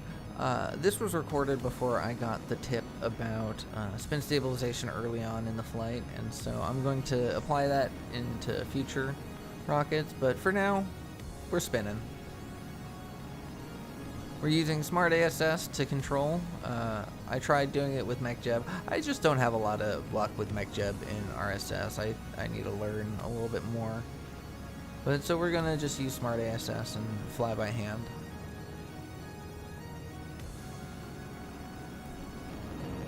So we're gonna skip ahead just a little bit to the next stage in the burn and separate. The SRB ignites and it runs out of fuel. The second SRB ignites and then the aero B ignites and separation. We've got a clean ullage. So as long as this engine burns for as long as it is rated for, we should be doing pretty good. We're making a little bit of science, not a lot. I should have headed a little more west. I just went straight north, and then I failed to take an real fast. I also forgot to take off the sounding payload that was meant for the previous contract. I just, this wasn't the most efficient launch, but anyways, I forgot to notice that we would be flying over the ocean for the majority of this flight. So if I had headed just a little bit more west, we would have been over land the entire time, and I might have gotten new biome. So there we go, we've reached engine shutoff. You can see the whole of Florida here, quite gorgeous. And separation of the lower stage. So now it's just a matter of coming back down. We ran out of science that we were running, so this really only gave us a little bit, not much to work with.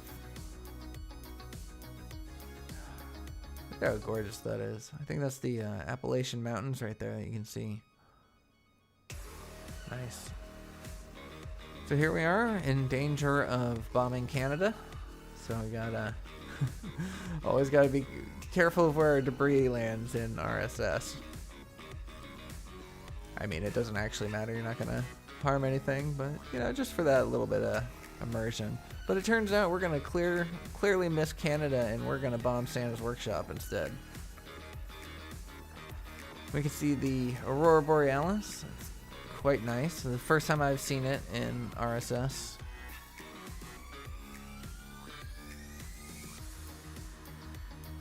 We re-enter the atmosphere.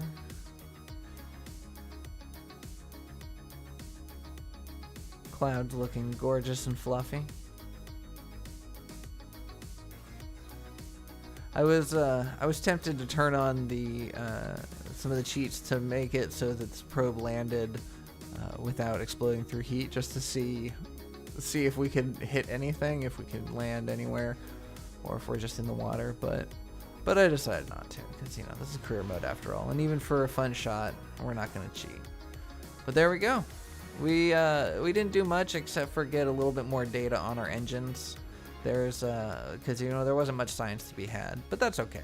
We're going to be working on some science launches soon, and things are going to start progressing quickly. And I'm really excited to see where that goes. And I hope you are as well. In the next episode, we're going to focus more on the suborbital research and hopefully get some more of that done. But we are going to be balancing our X-Plane program as well. But anyways, that's where I'm going to leave today's episode. Thank you so much for watching. I hope you enjoyed it. I hope you're looking forward for more RP1. If you did, please consider giving me a like, drop me a comment, let me know your thoughts, and I will see y'all in the next one. Take care.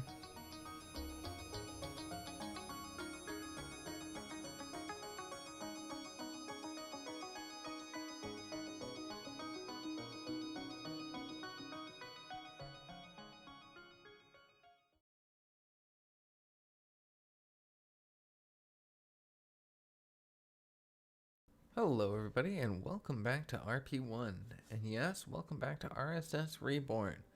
Thank you very much to that helpful commenter who inspired me to take another stab at this, and thankfully I was actually able to get it running.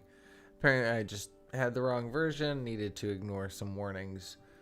All is good, and we still managed to keep our save file, so we can pick up exactly where we left off with the same crew and crafts. So it's been a little bit, and I'm, you know, a little rusty, so I go into the mission control and I start taking a look at our contracts, but I'm not really sure what to do first. I realized that we had just recently taken up the suborbital rocket research program, so we haven't done any of these yet, and I think the low space film return is going to be the easiest for us given our current technology. So we're going to go ahead and accept that for now. We also have the ability of accepting an X-Plane contract, and I think we should do that. However, I wasn't exactly sure what I was capable of. I needed to refresh myself on my own series, and for that I apologize, but I take the supersonic flight contract irresponsibly because we do not actually have the capabilities of handling that mission right now. So that's going to haunt us, but we will deal with that in the next episode. But for now, we are going to work on building a rocket that can take the film canister and or the camera and take it downrange into space, anywhere really where we can get some footage from it. Our contract requires us to go 100 kilometers altitude vertically and 200 kilometers downrange, so horizontally. So I first load up our downrange 500 or 5000, but it's not exactly suited for the task at hand. So I'm decided I'm going to just build a rocket from scratch. We're going to build a V2 style rocket with the camera board on top. So because the camera is so wide, we're going to need to have a 1.25 diameter pieces, so it's going to be wider than your average sounding rocket, which is why we're going to kind of imitate the V2 style. So we take our avionics and make it into a nose cone, and then we're going to grab the regular style tank, but we're going to upgrade it to the stringer tanks, the aluminum stringers, because that is the lightest weight material that we have access to. We grab the RD100 and grab the second configuration of it, which makes it burn for about 83 seconds, I believe.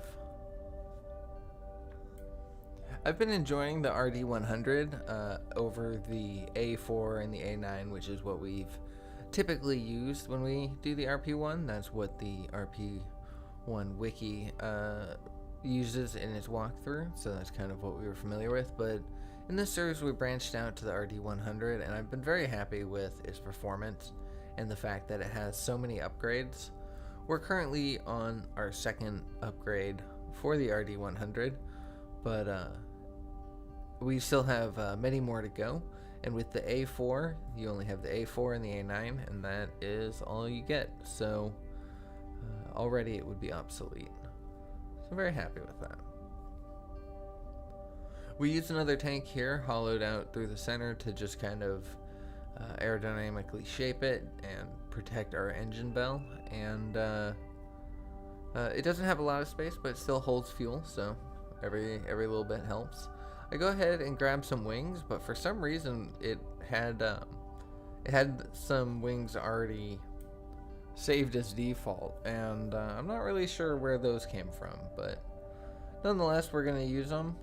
So we grabbed the supersonic ones just in case we go so fast that they rip off. We're not going to be tilting them. We don't need to spin stabilize this or anything. We have no other stage except for the lifter and the payload. So we're going to put parachutes on here. For some reason, I wasn't getting the typical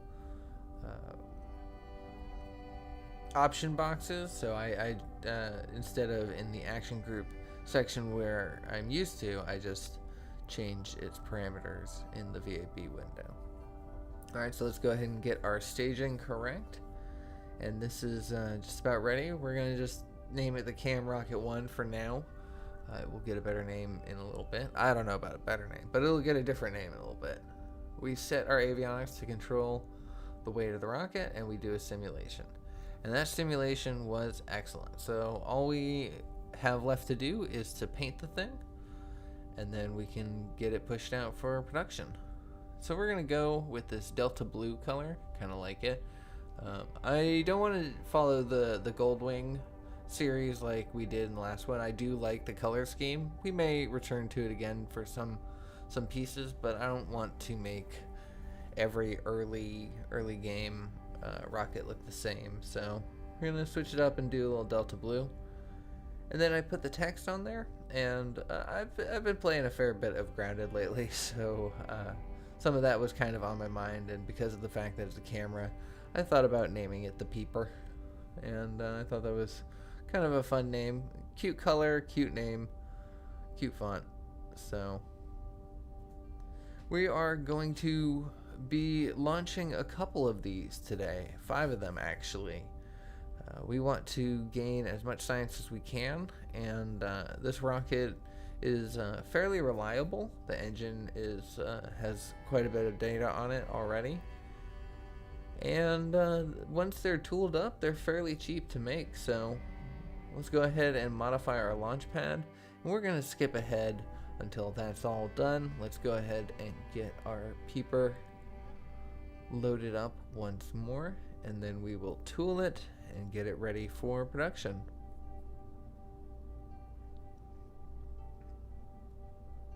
Pretty cheap to tool, and then once we tool them down, it's only 1,400 funds to launch each one, so it's pretty good. We're gonna make sure our science is good, so let's go ahead and throw a couple of those into the queue. Unlock our parts, so that's 2, and let's make it 3. Why not? Alright, let's go back to the KSC, and we are going to warp our way forward, and we're going to do some launches. The rest of this episode is just going to focus on the launches and the science that we accumulate and what we use to spend it. So let's go ahead and get the max amount of engineers that we can get on our launch pad, which is 95. And we're going to hire all of them, put them all to work there, which speeds up our process a lot. And we had 111 researchers, but we're going to hire a bunch more, which was kind of a bad idea because we don't have any science for them to work on currently, not until until this rocket comes back. However, by assigning them early, it assures that we won't forget to assign them at all. So that's good.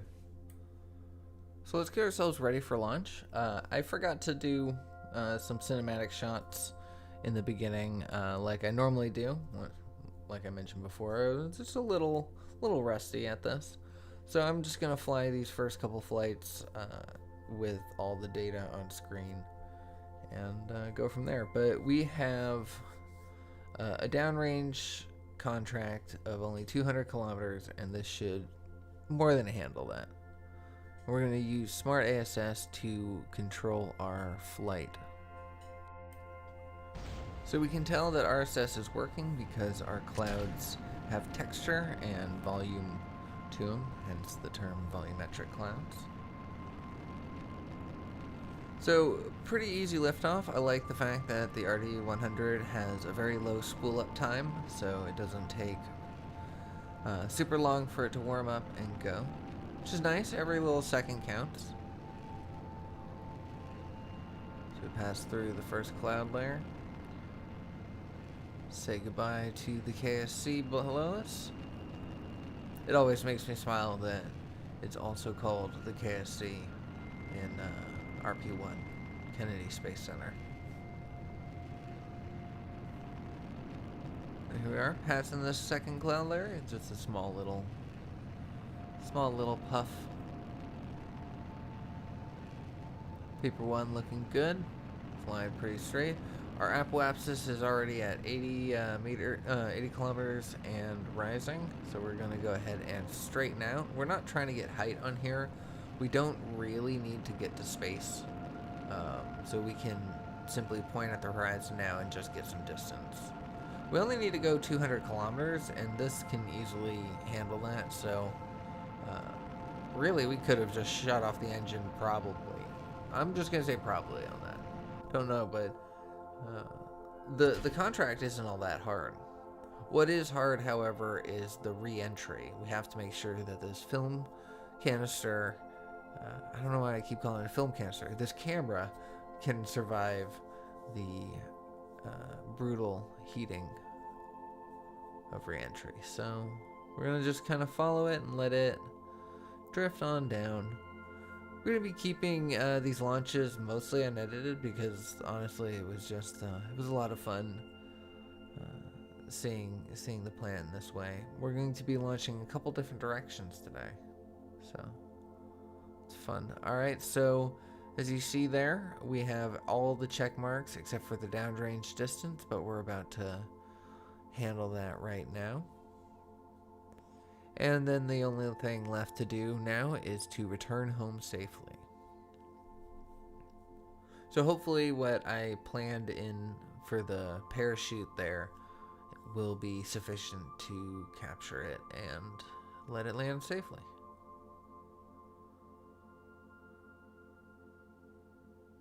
So off in the distance we see Jupiter, that little bright light down there. And then of course we turn away and face it. Kind of wish I had lingered a little more on that. That was kind of cool, the fact that we could spot it off in the distance. But here we are, just time warping until we get back to the edge of the atmosphere, because we were in space for a little bit. And we're just going to follow it down. So fingers crossed when the heating starts to build up that we don't explode. Because we have 2 other rockets in the queue, so it'd be a waste if we had to redesign them all. And thankfully we didn't come in at too steep of an angle, so our heating effects dissipated relatively quickly, leaving our camera safe and sound.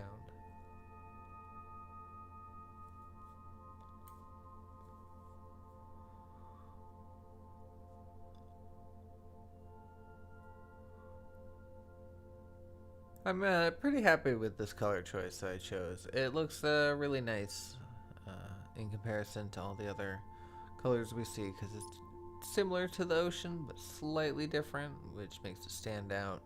Similar to the night sky, but once again.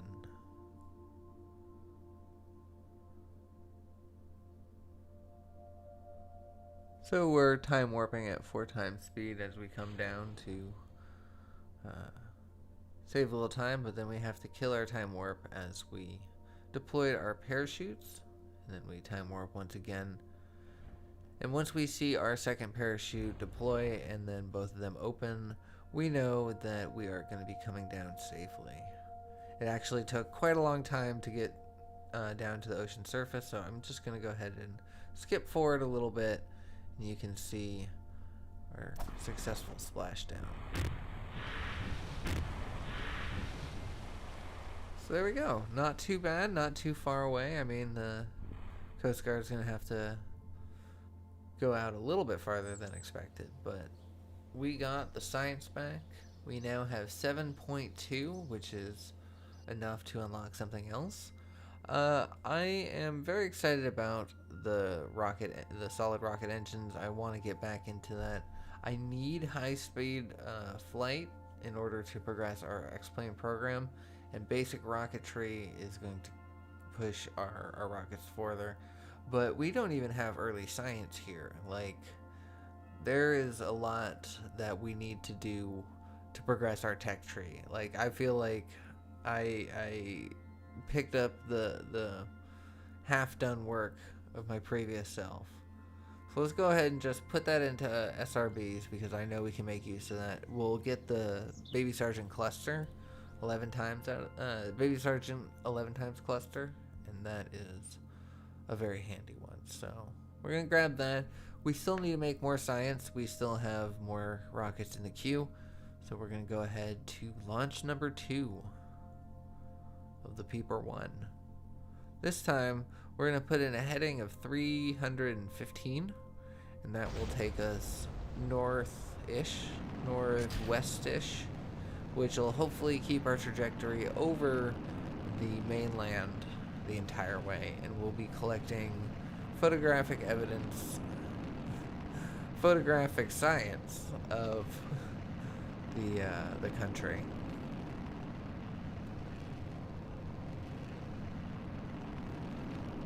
Yeah, this isn't a spy satellite. This is purely artistic.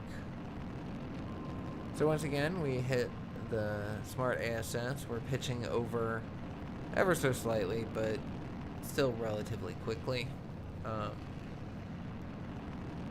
As you see there on the right, I'm pressing the minus sign on the pitch, and that is lowering it. To change the direction that we went was the heading, which is that number directly above the number that I'm changing. And the lower number roll just rolls your craft along its axis. So that is just a kind of a brief little look at the smart ASS. Okay, so once we hit the 100-kilometer apoapsis, we drop our trajectory to point directly at the horizon, so we can kind of get some more horizontal distance and not go as high up. Because getting into space is fine. We'll get a little bit of science from that, but it detracts from the real science we want to get, and that's the atmospheric science.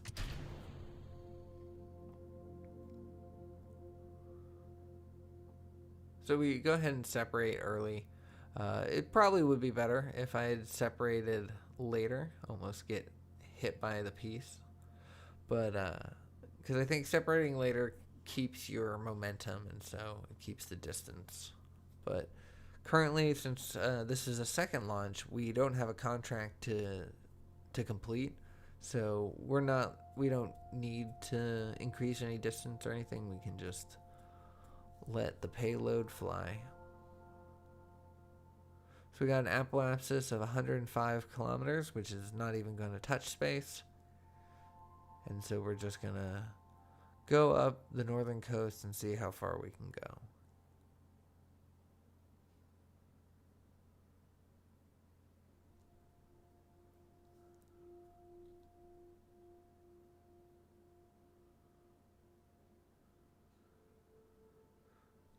I want to thank you all. Thank everybody for commenting and voting on the poll. I definitely agree. It was well worth the wait. And once again, thank you to the commenter who let me know that I just needed to try a little bit harder and just take another look at it and really pay attention. That's the thing about RSS Reborn is you really need to follow the instructions to the letter, because then and only then can you really get success. And if you skip a step, if you paraphrase, it might not work out.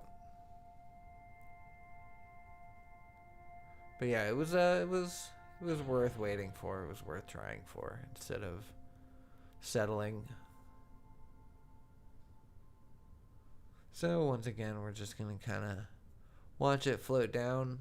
I think it's kind of interesting that it always seems to favor its side as opposed to pointing its nose cone down. So I'm trying to smash the spacebar to get the parachute to deploy, but it wasn't deploying because it was still above the safe altitude to deploy. So the real chute parachute is a little smarter than I sometimes, and it knows what it's doing.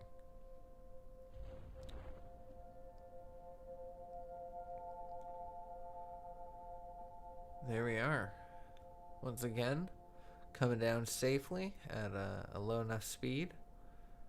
This is going to be another successful mission. Well, not mission, but launch. Another successful launch. Another successful roll of film to develop.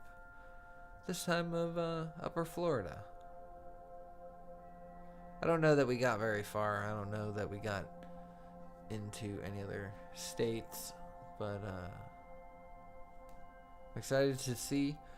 There is a project that someone's working on to further develop the realism of this. Oh, that's right. Yeah, so in this launch, when we came through the lower cloud layer, it happened to be raining.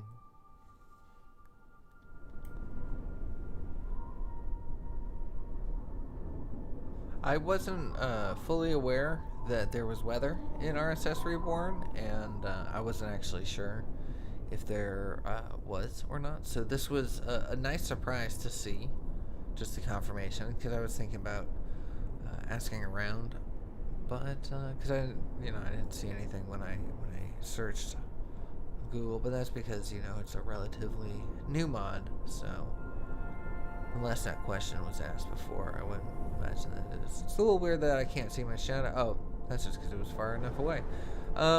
Yeah, so another successful touchdown on the surface of Earth. Beautiful. So, hopefully the film doesn't get wet and the person searching for it doesn't get too wet either. So once again, headed back to the KSC. We have more science to spend, 4.9 points, and basic rocketry is 4 points exactly. And we're going to want those because the better engines configs for the RD100 will be very useful. But until then, we have the third peeper to launch. So let's go ahead and launch this. We're going to be going up the over the landmass of Florida once again. So we've got our heading plotted into 315, and we're going to just slowly start pitching over. And kind of follow the same launch profile as the last one. We're not being very efficient with our time. Time is a resource in RP1. We're currently in the 1956 or 1957, somewhere around there. Which, honestly, we should be a little bit farther off, but once again, it's been a little bit since I played this, so I kind of just wanted to take my time on this, want to focus on something specific, and this particular set of missions was just nice to kind of work through instead of having to solve multiple different types of problems all at once.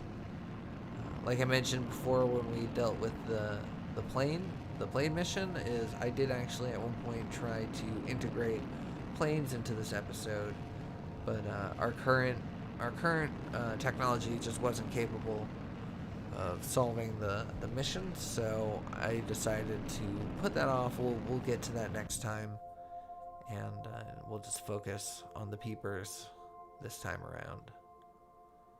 So after burnout, we flip around backwards, unintentionally of course, and jettison our lower stage in favor for just a simple flip through of the camera.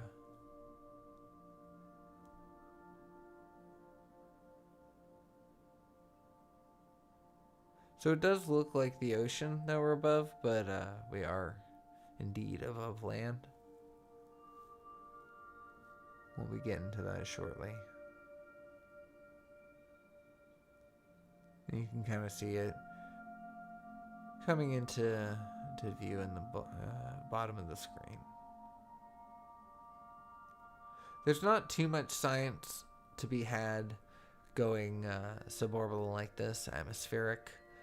I'd be better off attaching this camera to a plane and flying that around, but we don't have a cockpit that can go above 40 kilometers, so we're gonna have to wait on that, and by the time we do get that cockpit, we might not need the small amount of science we can get from the atmosphere, but we'll see how it goes. I am looking forward to making some progress on this. I'm looking forward to picking this back up. I do have a lot of fun with this, and so I'm excited to keep moving forward, making more progress. I am sad that we had to cancel our last RP1 series. We were going orbital at that point. We were working on light satellites, but with the new system being gotten, with the changeover with RSS Reborn being added, it just made more sense to start anew and try again. So hopefully we can make some quick progress and get back to where we were, and then go a little bit further. I have the highest quality moon textures you can have, so I am looking forward very much to seeing those in person. So we skipped ahead a little bit because once again it was a very, very slow descent back to the surface. But we land safe and sound. So once again we have 4.9 science, but we're going to hold off on that, and we're going to go ahead and load up the next Peeper rocket. But we are going to make one little change to that, and that is to put one little creature on top. So we're going to go ahead and move that and put a small biological capsule, it's either a fruit fly or other insect or a small rodent of sorts, but a tiny little animal. We're going to send them hurtling very fast, and then when they get back, we're going to interview them. They're going to tell us all about it.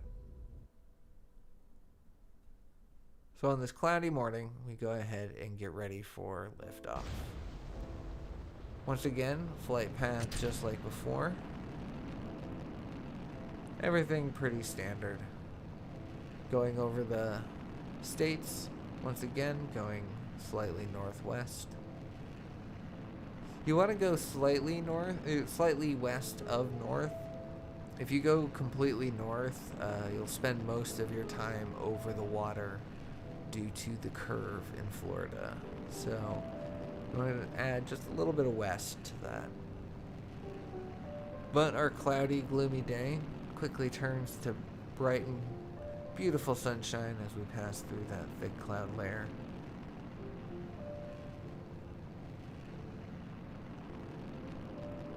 Go ahead and bring up our windows so we can keep an eye on our science gains and continue our turn. This engine has a lot of power behind it, so that's the reason why we're having to do such an aggressive gravity turn. Like, this is really fast to be pushing over, but that's because we don't want our apoapsis to get so high. You know, I've mentioned before, we're not trying to get to space, and this thing just wants to get to space. So I'm excited to see what kind of engine upgrade the next one will bring for us, because I believe it adds quite a much longer burn time. And then once we start using that to do light orbital satellites, I think it'll be very useful. So I'm excited with this new path that I've taken. In RP1, depending on what you unlock, depending on what programs you're working on, depending on where you spend your money, can give very different gameplays. Just everything works out differently. My gameplay, where I focused heavily on the solid rockets, changed around my designs completely. And the gameplays where I did the X-plane after the light not the light satellites, but after the sounding rocket ages, was a much different program than this time around where I did it simultaneously. You know, simply having lighter weight materials for the body, for the fuselage, for the fuel tanks made a huge difference, and that was only made possible because the points that I spent elsewhere, the money, the launches, all of that. So it's a very fun game, and making small changes, even as much as like, oh, I'm going to choose to unlock SRBs this time and have more SRB power. It makes a huge difference. So well, just a better example, what I'm actually trying to talk about is the RD100. That changing that engine, going from the A4 and A9 to that is night and day. Very fun. But anyways, I talked through the reheating once again, but we come to expect that. As long as our trajectory is fine, we shouldn't suffer any casualties to it. In testing, I found that going too high, adding too much apoapsis to our trajectory, made the re-entry much steeper, and in doing so, we would explode. So that's why I took such care to turn when I did. So once more, well, the time before the last time, we are going to skip ahead and drop our craft down on solid ground.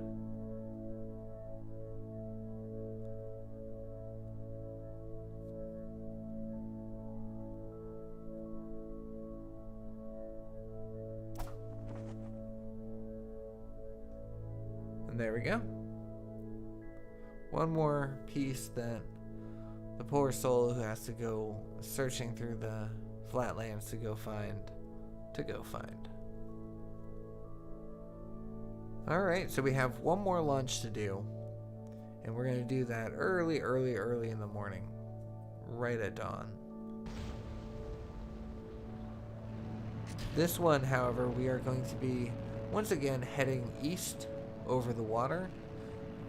We haven't done any over the water with the biological experiment, and it's been a bit since we've done it with the film canister and the camera, and I'm sure there is leftover science to be gotten from that. So let's go ahead and follow our same flight profile and just aggressively head over. I like launching at dawn because when you're on the launch pad, it's very dark, very early. But then once you start gaining some altitude, you make the sunrise come to you. It's very pleasing. It's like a reverse Little Prince. Alright, so our apoapsis is now rapidly approaching 100 kilometers, so we're going to start pitching down until we hit about 38, and then we're just going to drop it straight to 0, pitch it up to 2, and then hold it there for the last 13 seconds of our burn time.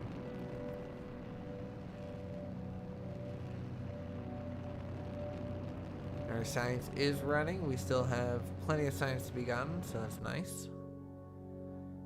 And we reach engine shutoff. We go ahead and jettison that. And once more, it's time to free float. This time with the sun in our eyes. Silhouette looking like the head of a bullet, or maybe the entire bullet.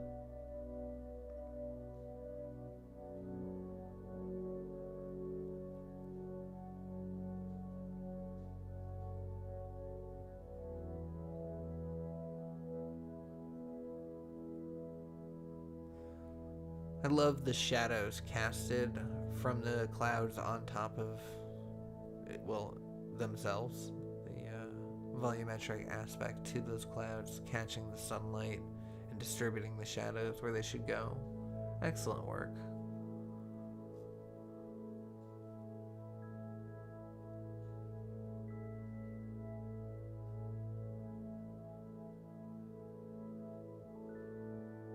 And it seems like we're actually going to be heading for one of those storms, so we might see another rain cloud.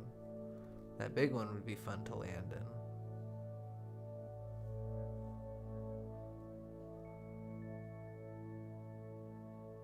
But we're gonna sail right on past it. And as quickly as it comes, the heating effect dissipates, leaving us safe to fall once more through the clouds.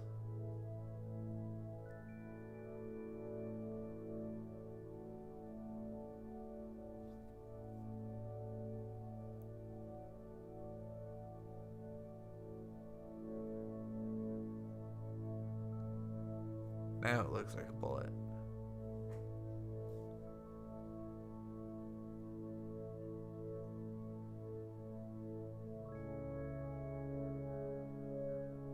So peaceful. Can't wait till we're head to other planets and see what kind of peace we can find there. Or maybe it'll be stressful, coming in through Venus's fiery atmosphere. We'll see. I definitely have a soft goal of I want to land on the moon. You know, that's definitely going to be the goal for our channel going forward. But anyways, we got a whole mess of science from that. We got 17.2 collected. That biological capsule does wonders for us. So we're going to go ahead straight into research and development. And there's quite a lot of things I want to unlock, but I think I'm going to need to unlock the satellite era material science first, because that's going to be the only way that we can unlock the X-plane program requirements of high-speed flight. We're not going to be able to complete our contract until we unlock that. So we're kind of stuck there. I really also want to get atmospheric reentry to get heat shields, because then we can get a lot more out of our biological capsule, and of course engines, but we'll have to figure out all that in the next episode. But anyways, thank you so much for watching. I hope you enjoyed it. I hope you're looking forward for more RP1, because I definitely am. If you did, please consider giving me a like, drop me a comment, let me know your thoughts, and I will see y'all in the next one. Take care.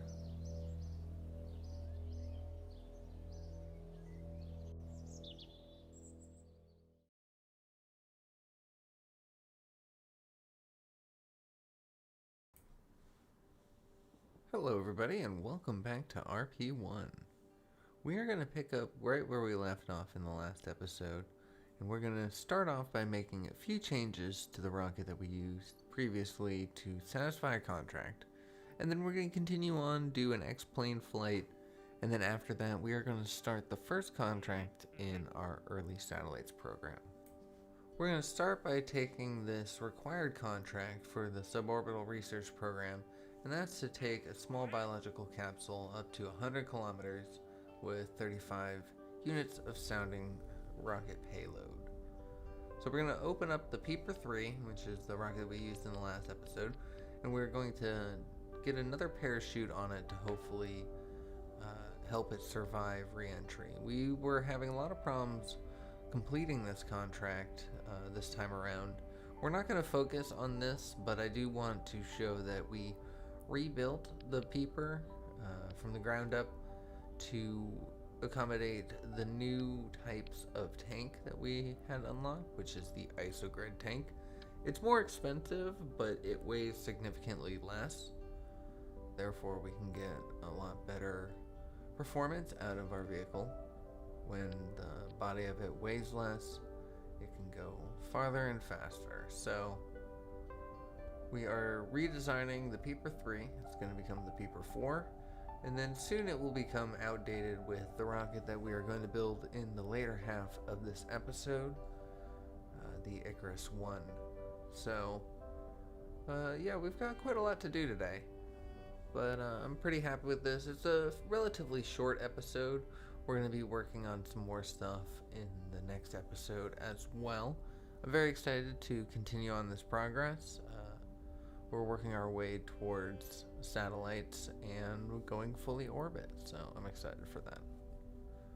We need to change the wings a little bit, the center of mass and the center of lift were not exactly ideal, so we're going to make this the best way to test is to completely empty the utilization of your fuel and make sure that your center of lift is behind that. So we're going to name this the Peeper 4, check our stagings, and we're going to go ahead and simulate it, see how it runs. With this series of rockets, I was having a tremendous difficulty keeping the payload intact, and my camera often exploded. The biological capsule would survive, so I'm keeping the camera on there just in the hopes that whenever I launch it for real, it will survive as well. The biological capsule, that's why we needed the parachute on top. That seems to have been surviving well enough to fit the contract, but nonetheless, we are going to add an SRB to the top of this facing in reverse, and when we get to our apoapsis, we are going to try to fire it, and hopefully that'll slow us down a little bit and give us a better descent. Just wanted to show this real fast. I caught a storm going on at nighttime. Unfortunately, we weren't able to really see what was going on. I was hoping for some lightning, but we never got it. But yeah, I thought that was pretty fun, and so I wanted to share with you guys. This is part of the RSS Reborn mod, which requires Black Rack's volumetric clouds. Speaking of which, let's go ahead and bring our Kerbal into the clouds. We are going to be air launching our X-plane. Amanda Bennett, our intrepid pilot, will be launching today. This early morning-ish, afternoon-ish time. I can't remember what time we launched, but I have to really quickly bring up the Waypoints Manager mod and plot in a waypoint because there is not a native waypoint for the KSC runway. There is for the KSC, but won't line you up with the runway, and having a waypoint that will line you up with the runway is very helpful. So because I spent all that time pre-flight trying to get the waypoint set up, I didn't have my autopilot on, so struggling with the aerodynamics there until I got that activated. And then I activated my XLR-11 engine. And we just need to get to 12.5 kilometers in an X-plane. And we're already at 11.5, so this should be fairly easy.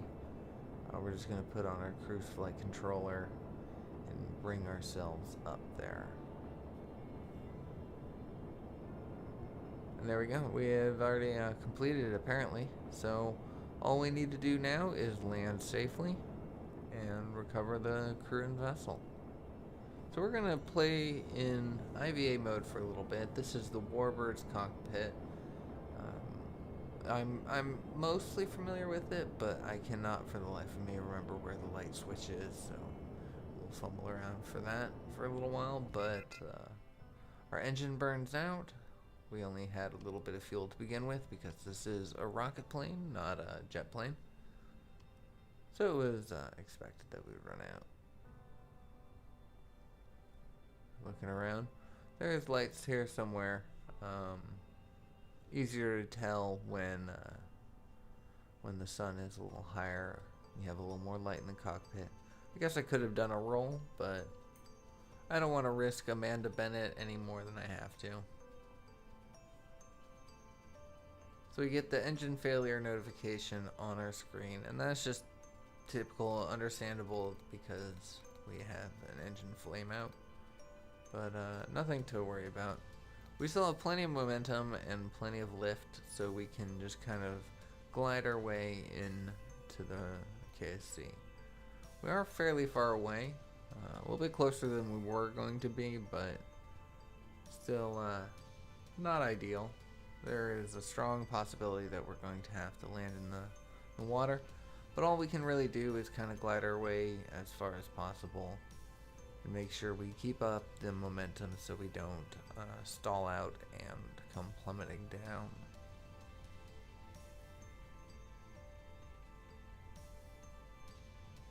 I haven't been using my joystick that much in this series.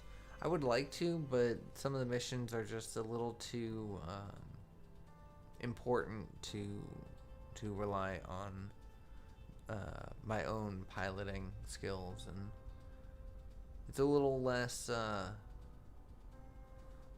realistic. But flying by keyboard can be a little more precise at times. Most of the time, actually. But here we are, dipping below the clouds. Don't have too much of a choice. We are kind of coming down fairly fast. But as we check our mission log, all we have to do is land it safely. We get extra confidence if we, or reputation, one of the two, if we land it at the KSC on a runway, but we don't lose any confidence by splashing down. So as long as we can keep the capsule and the Kerbal alive, we will successfully complete this mission.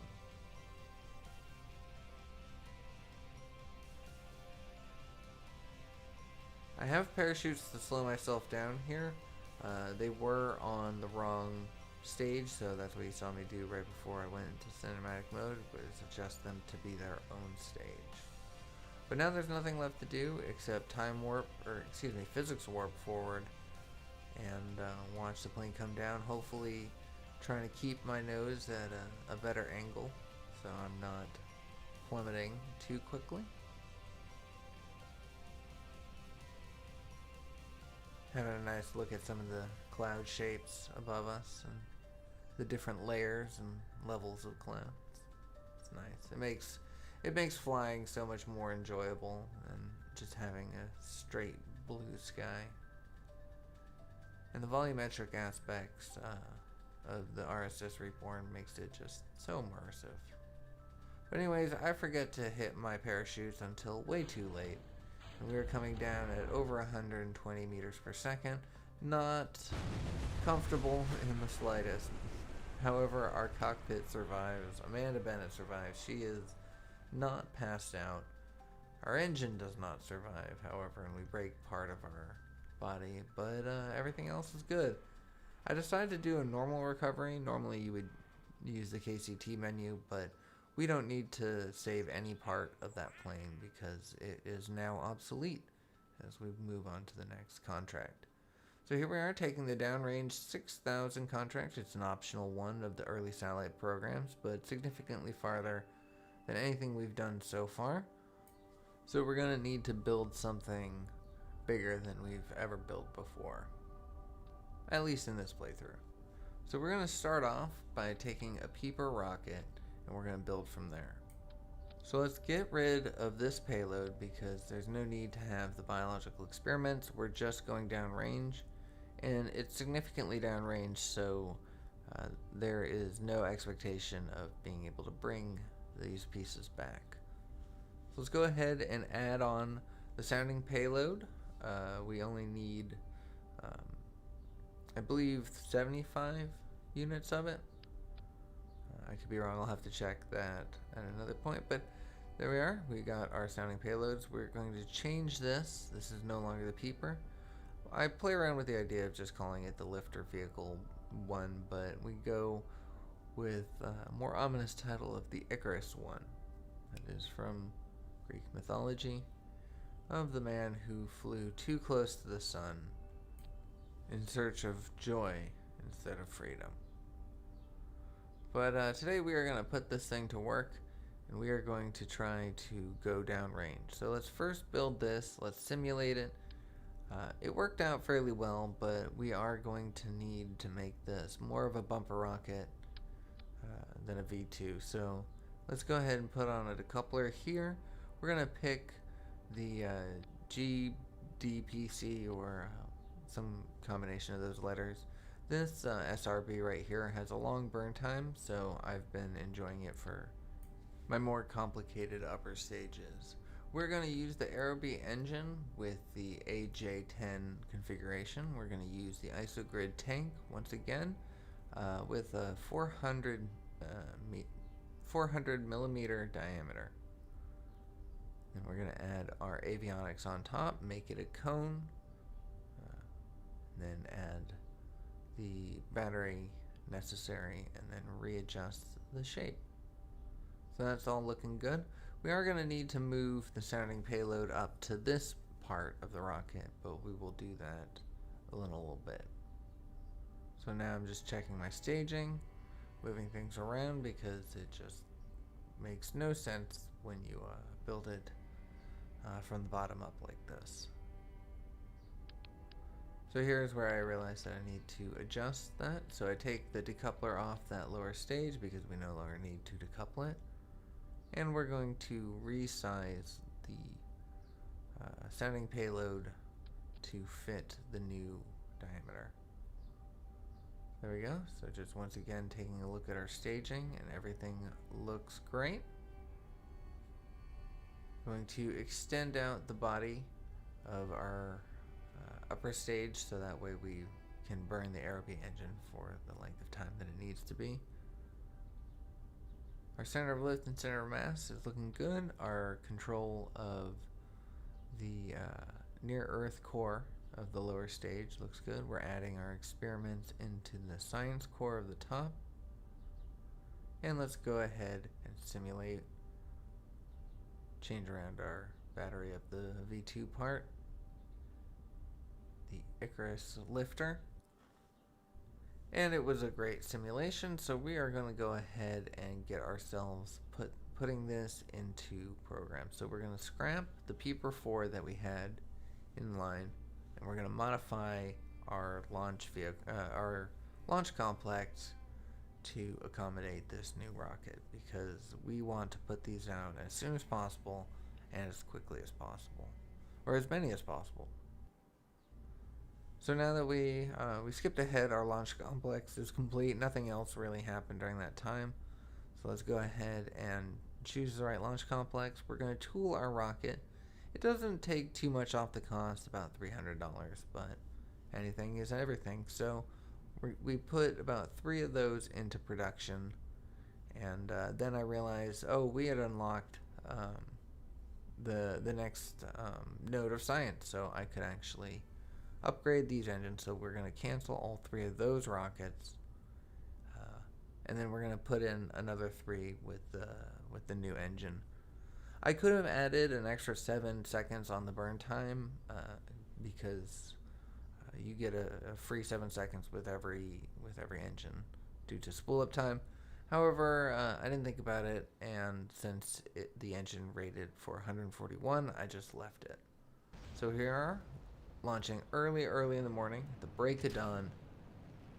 Screen will be fairly dark for first couple 30 seconds of flight, but it will lighten up once we break the cloud layer. So this rocket takes off relatively slowly.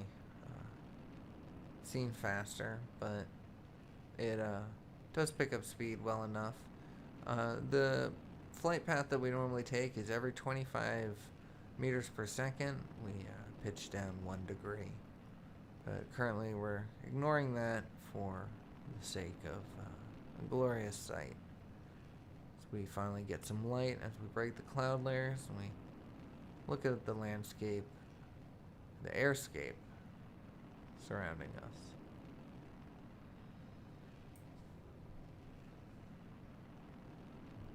I'm going to go ahead and zoom in on the Delta V stats and as part of the orbit information so you can get a better view of the timing of everything.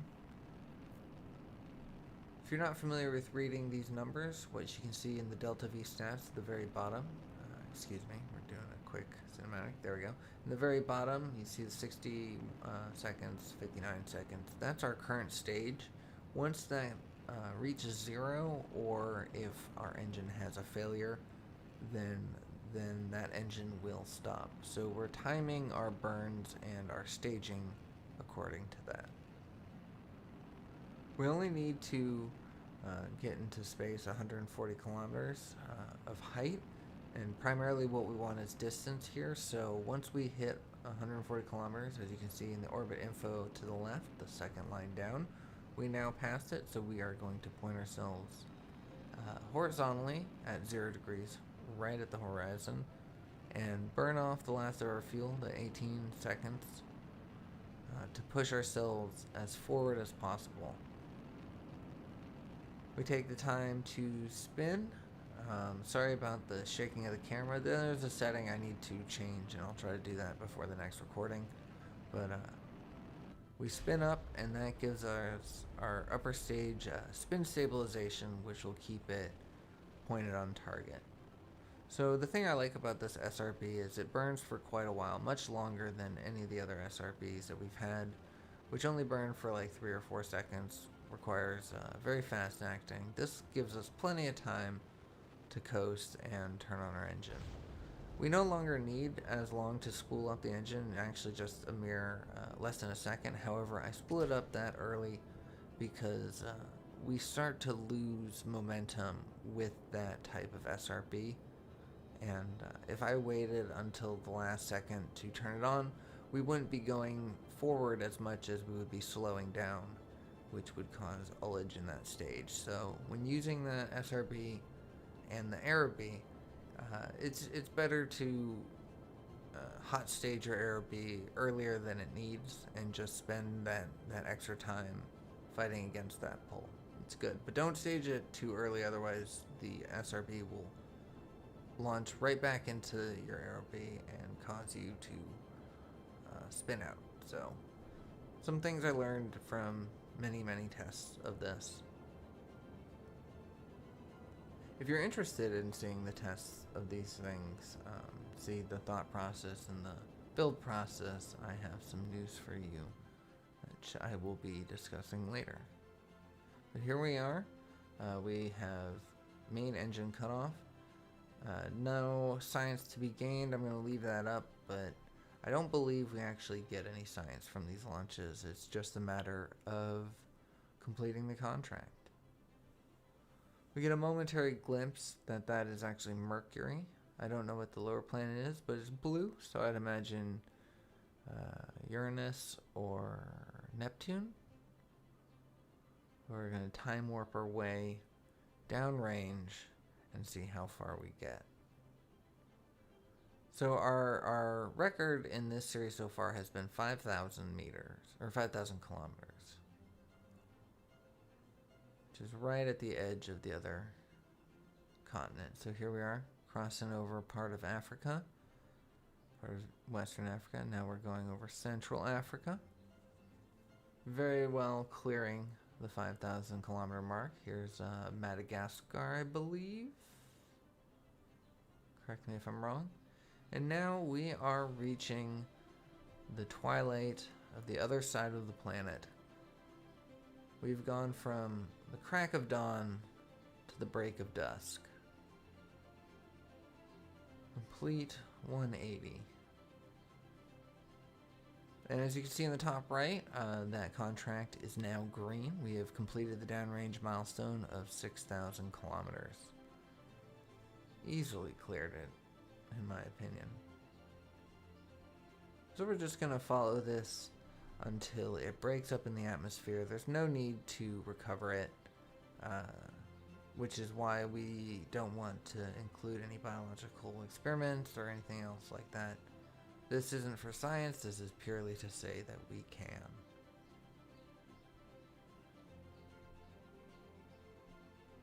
So we head off into darkness, but we get to see a nice little sunset as we go. And just like that, the craft is done, but the milestones have been achieved. And if we look here into our mission stats, we actually covered 39,000 kilometers, or 39 kilometers, so 390? Something like that. We needed 6, we covered that many.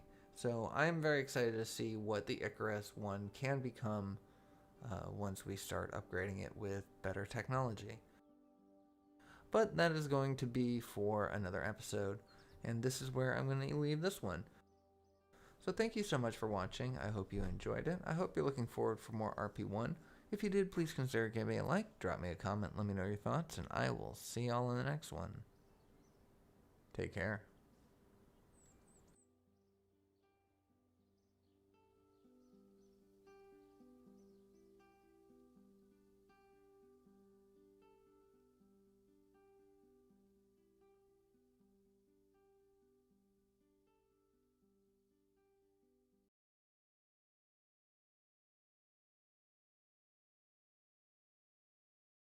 Hello everybody and welcome back to RP1. It's been a little bit, but there have been several rounds of updates for some of the mods in this, and some of the big ones that require some attention paid to, because if you do it incorrectly, there's a chance that you could corrupt your save file. So I wanted to take the time to really make sure that I did it correctly, to make sure we didn't lose any of our progress. Because I am getting tired of the sounding rocket stage. We've restarted our RP1 a couple times now, and I just want to push forward.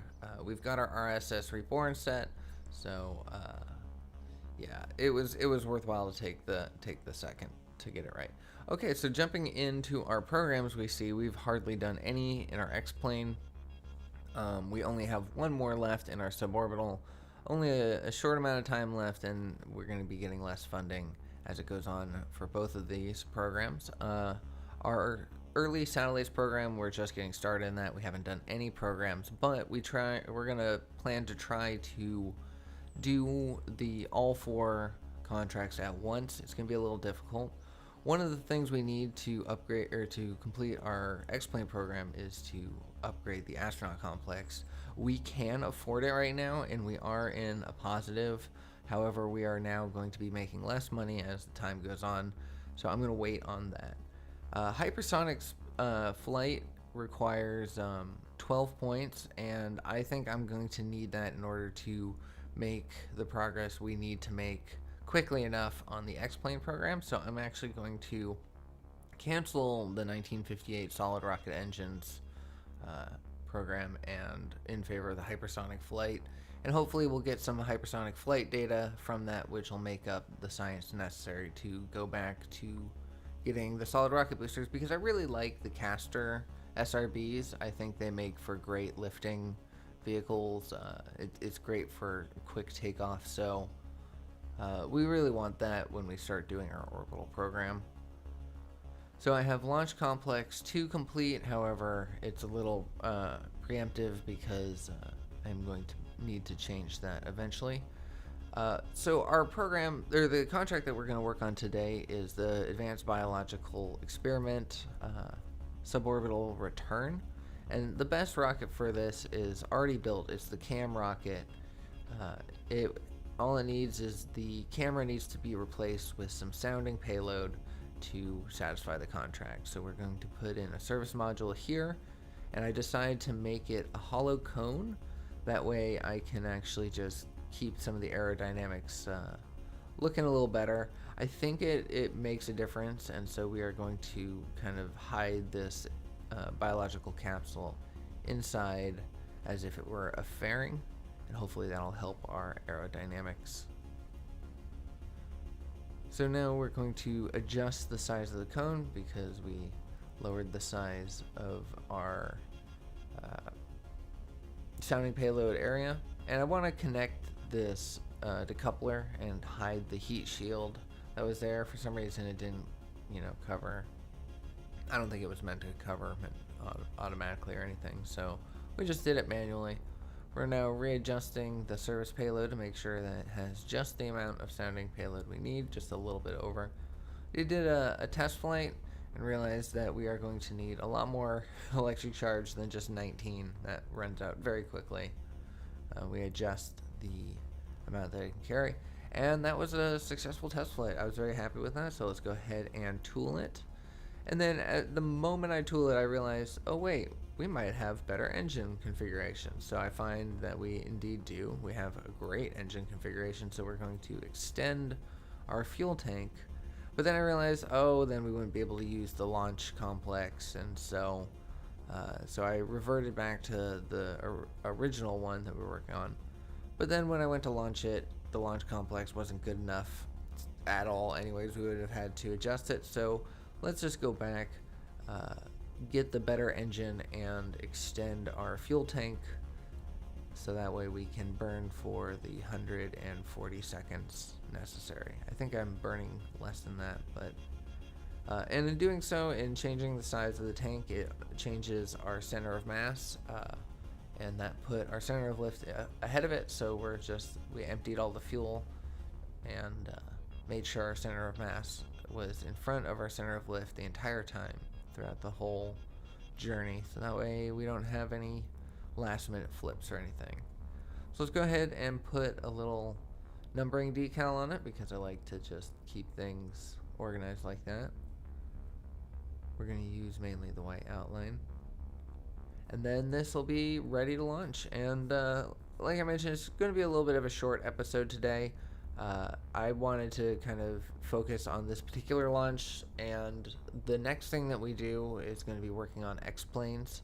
So, and we end up doing quite a bit with that, so I'm going to just dedicate that to its own episode. But, so this one's just kind of a short, focusing on the last mission in our suborbital research program. So here we are, launching on early day. I forgot to adjust the avionics with after I had grabbed the bigger engine and created a larger fuel tank. I didn't do anything with the avionics, so it has absolutely no avionics control. Oddly enough, though, if you notice at the contract window, we have the maintain sufficient avionics for the first 50 seconds of flight. That was checked off, even though we were definitely told that we only have controls for 18 tons, and this is a 29-ton rocket, and hence the reason why it fell over like that. So, must have been a bug. I'm not sure why, but it doesn't really matter because we are not going to reach space at this point. We're not able to lift ourselves up or anything.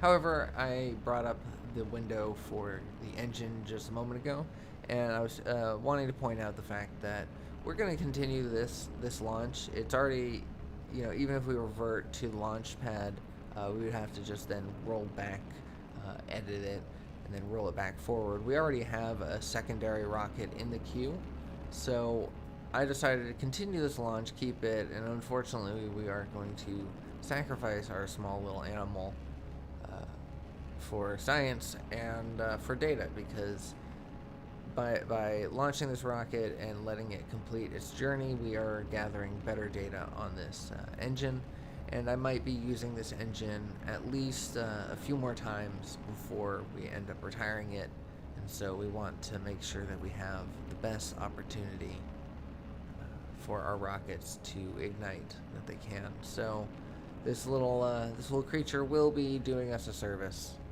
but unfortunately they are not long, because they are now part of intercontinental missile, or what would have been intercontinental if it had stood up to the heat. So all we have left is the probe core, and we don't need to follow that down. It's not going to do us any science. It's no good. So we just range safety it, and we're going to go back to the Space Center and launch another rocket, and hopefully do a little better this time. So let's go, and we're editing the rocket that we already had in the queue. It's partially built, barely any, and we're just going to go ahead and change the controllable mass. It's a 29 ton rocket, but we put 31 in there just to cover everything. And then I had forgotten to tool it, so that's why I had canceled the edits. And so it is now tooled, because we may end up doing one or two more of these, or using this particular rocket as a side booster for a larger craft. So anyways, here is another rocket and another small animal. However, this time we have maintained control of the rocket and will continue to do so. And we are going to send it on its journey.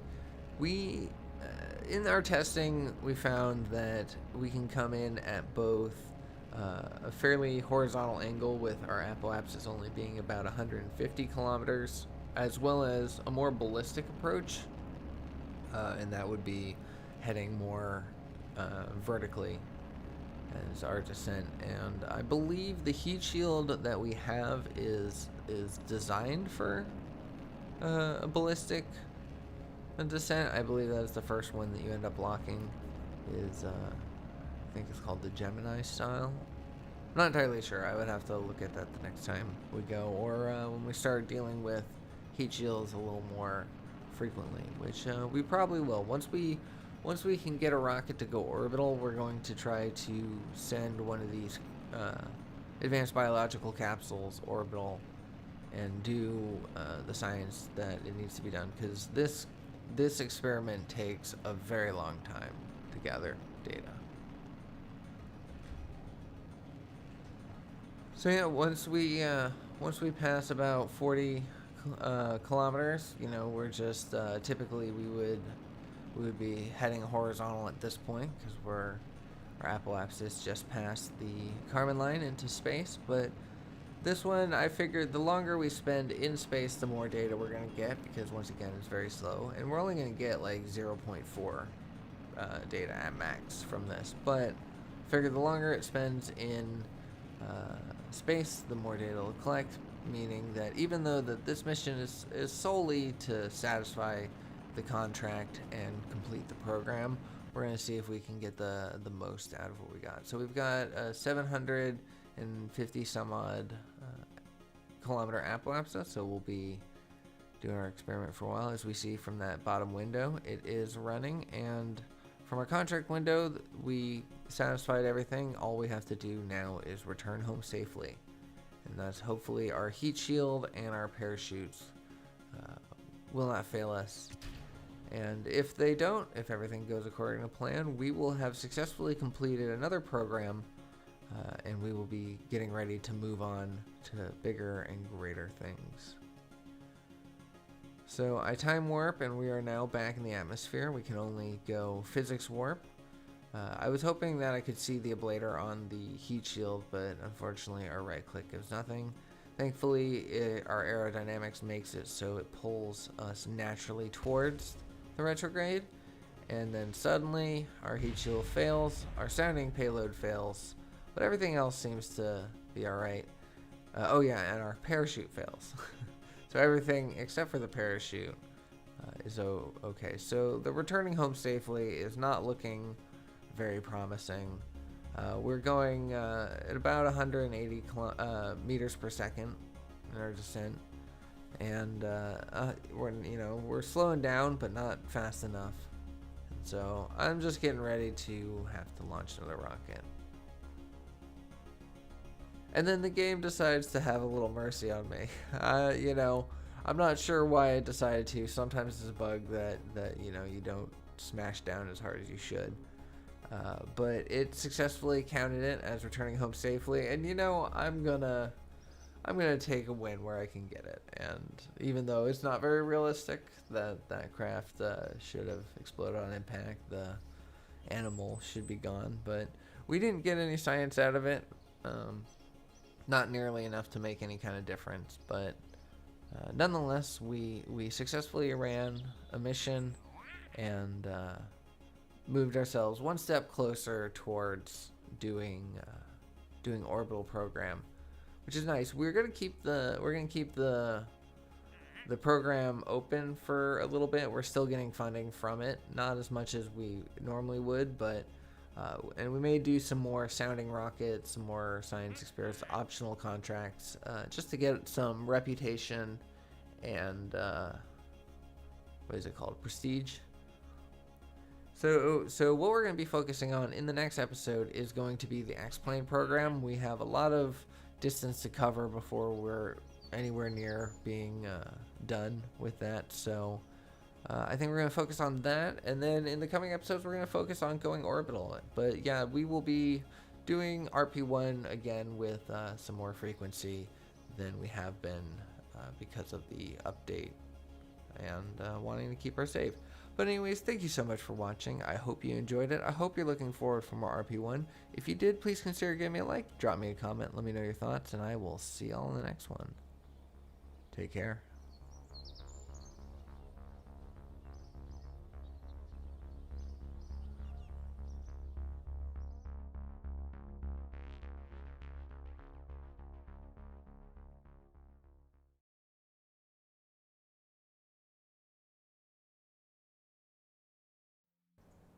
Hello everybody, and welcome back to RP1. Today we are going to build ourselves a new orbital capable rocket, and we are going to attempt to do 3 different launches with it and we'll also have 2 different test flights for our channel members. So let's go ahead and get started. First off, we're going to jump back into the KSC, look at our Space Center Management tab, and see what we've got coming on. We have a lot of science going through here, and we are going to need to unlock most of it in order to utilize the parts we want to utilize. We have a couple planes in storage here, however, these need work before we can use them again, so we're going to kind of focus on our orbital missions. We don't have any contracts taken here, just the secondary kind of goals that you're just normally awarded. Don't really accept those. So let's go ahead and look. Our X-plane, we have 3 left to do. They're very difficult ones, so hopefully we can get the technology to do them soon, because we are coming close to our deadline. It's not terrible if we go over, but we will be getting far less money if we do. There's also this light satellites program. We have the majority of them left to do. However, that is going to be our focus for today, and by the end of today, our goal is to completely complete our program. And our secondary goal is to do it all in one launch. So now I have, since we orbited for the first time last episode, we now have a new leader that we can appoint. And so we're just going to kind of look through here. You can pause these if you want to read more about it, but I'm just looking at the effects, both positive and negative, to see what will suit our program the best.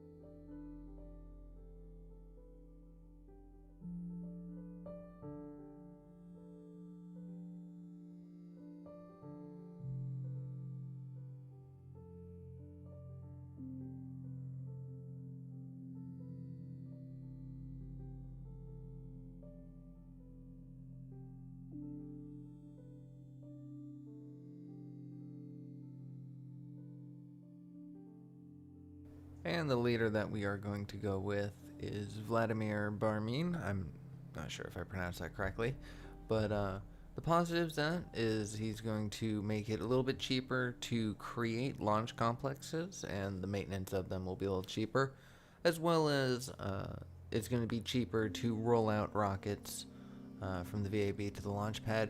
However, it will be slightly more expensive to launch or to roll out from the spaceplane hangar, but that's not going to be a problem. We're going to be finishing up our X-plane program very soon, so it's only going to be a hindrance for the next like 2 or 3 launches.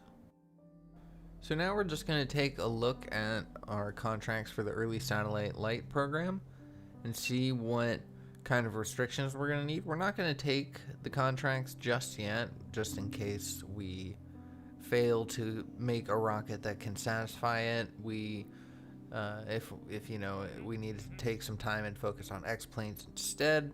We want to be able to have the freedom of not having any contracts accepted until we know that we can complete this. So here's the most important part of the 3 contracts is I need to have a periapsis above 300 kilometers. And for the rest of them, the periapsis doesn't need to be that high, but for the solar satellite, it does. And so that means I can't have a rocket that just barely gets to orbit. It can't just go to 140 kilometers and then call it a day. It needs to at least reach 300 kilometers apoapsis before circularizing. And that is trickier than just making something orbital capable. So we started off with a rocket that I had spent several hours trying to put together and test fly.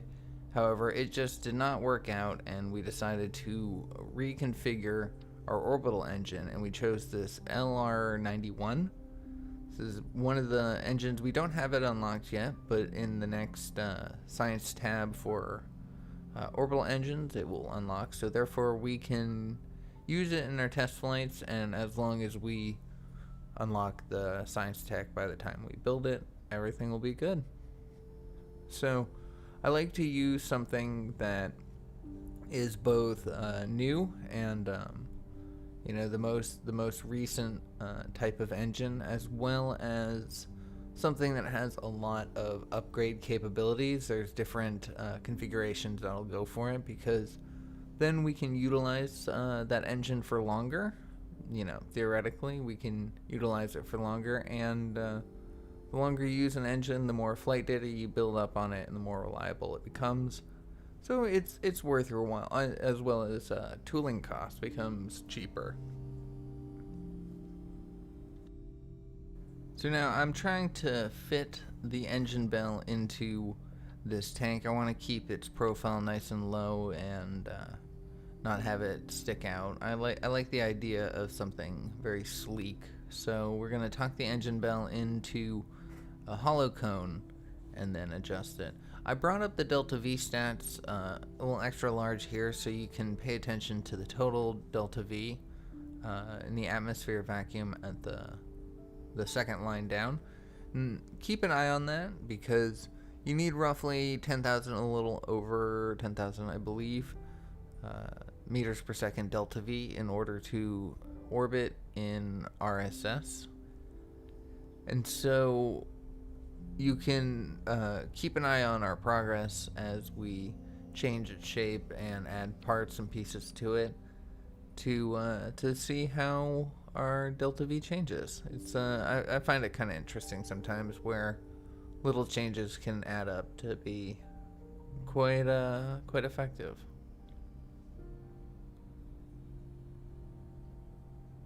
So I like this little egg shape kind of thing. It's not maybe it's a little more urn shape, but it doesn't need to be very long, because it's just going to be pushing a small payload in there. But I like the idea that it has room to expand. We're gonna have a near Earth probe core on there, so that way we can have a little bit of control. I wasn't sure whether or not it had any reaction wheel, and it does not, so we are going to need to add a little RCS feel to this. So we're going to add another tank, kind of change its shape once again, make it a cone as well to kind of fit the sloping angle of the top of this. There we go, nice profile there. We're going to use these angle block RCS thrusters, and we're going to put them in the center, see if we can utilize them well enough to turn. I have the different materials here. We're going to use nitrous oxide and fill up our tank, make sure we have enough control, and then we're going to do a test flight.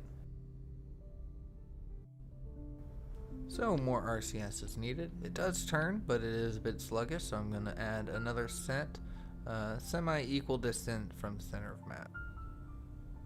So yeah, that was a perfect placement of the RCS. It turned well enough.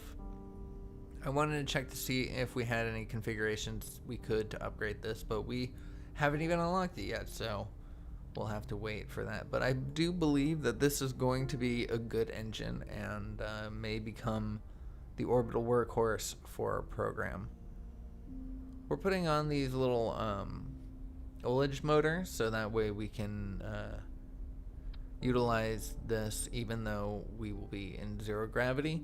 And ullage, for those who may not know, liquids turn into kind of a bubble semi-solid form in space and sloshes around, and when you want to utilize your liquid fuel, you're going to need it at the engine where it's supposed to burn. So the idea is if you push your craft forward, all that liquid fuel will be pushed to the back of the tank, and it'll fill up the area where the engine can grab it. And then once the engine fires, it takes over that same maneuver and keeps all the liquid fuel towards the back, towards the engine where it needs to be. So when the game tells you that the engine failed to fire due to ullage, that is what it's talking about. And when we talk about ullage motors, they're basically just small little SRBs that push your craft forward to put all the liquid fuel back. So now we are getting ready to build our lifting vehicle. That was a good enough test of the orbital. Now we need to see how it fares in an actual mission. So we're gonna build the same lifting vehicle as the Daedalus 1 using the RD108 with the most modern configuration for it, using a modular tank with a mount set for the RD108. And now we're just going to extend this till it gives us the 300-second burn time. However, our thrust to weight is under 1. It is 0.74 right now, so that is not going to fly. Pun, just excuse the pun. I'm not going to pretend that that pun was not intended, but it's not always the best. But anyways, here we are creating some more modular tanks with both modular nose cones as well as the mount set for the RD107s.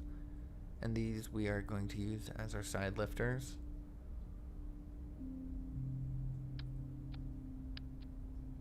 And we get ourselves the mounts for it, so that the launch clamps, so that way they can launch correctly. We get our staging correct, and we get ready to do another test.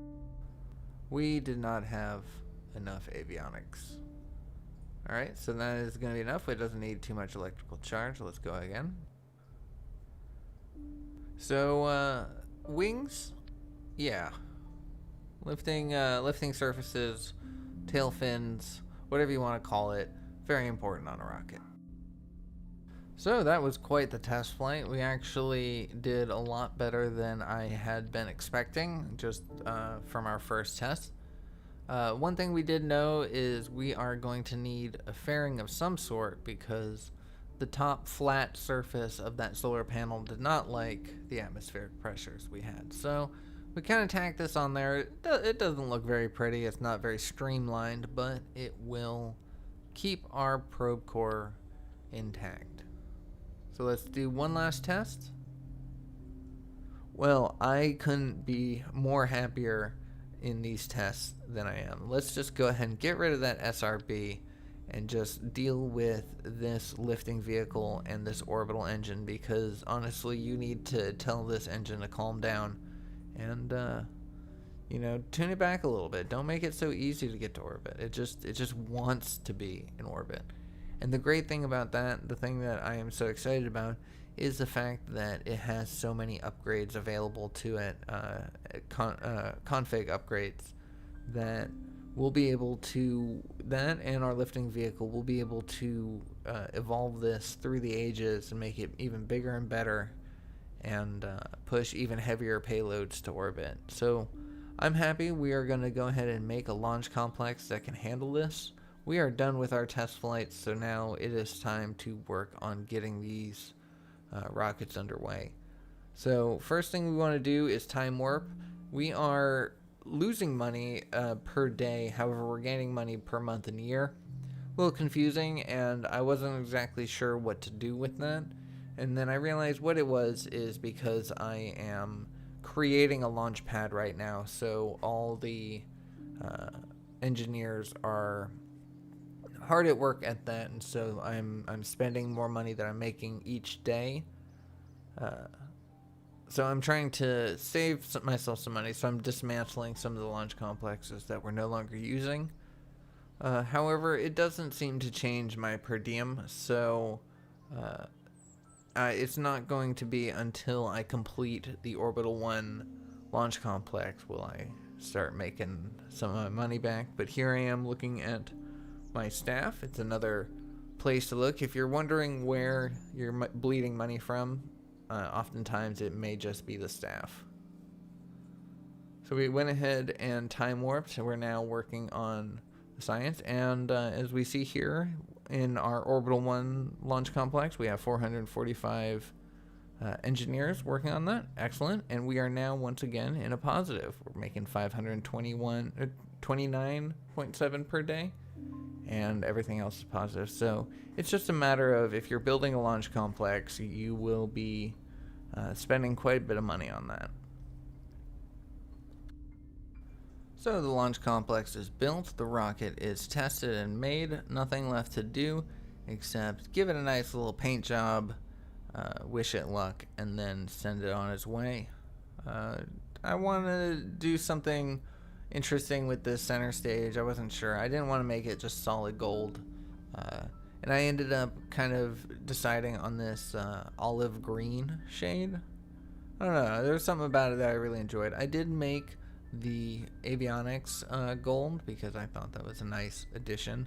And the monopropellant tank, we are going to just color white to kind of differentiate it from the rest of it.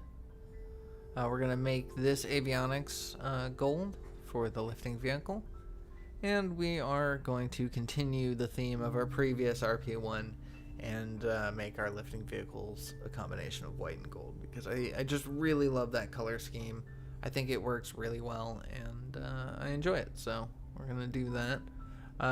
We're going to leave behind the Gold Wing naming convention, and in favor of this current mythological one, but we'll see how we go from here.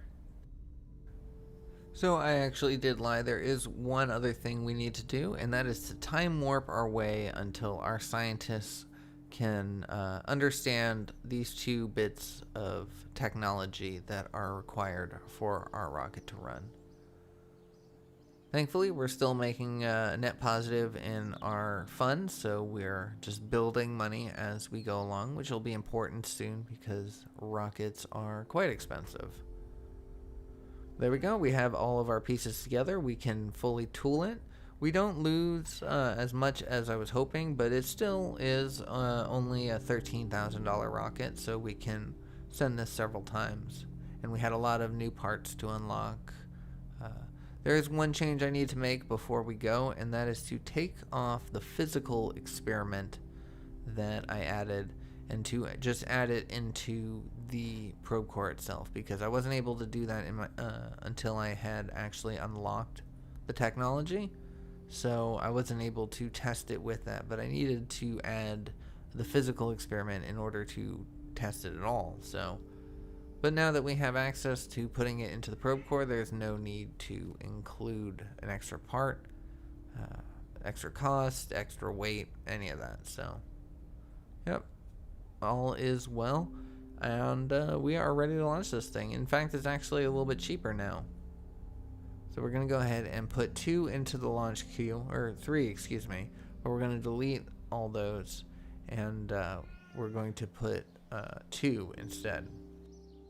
This one, however, we are going to edit it, and we are going to include an early TV camera in there. I will end up replacing this solar panel on top as soon as I add the early TV camera into it. However, we are going to need to remove that solar panel if we want the TV camera to work, so we'll end up doing that at a later point before launching that rocket itself. So with our 2 rockets in tow, with a net positive in our funds, we got nothing left to do except for time warp our way to launch day.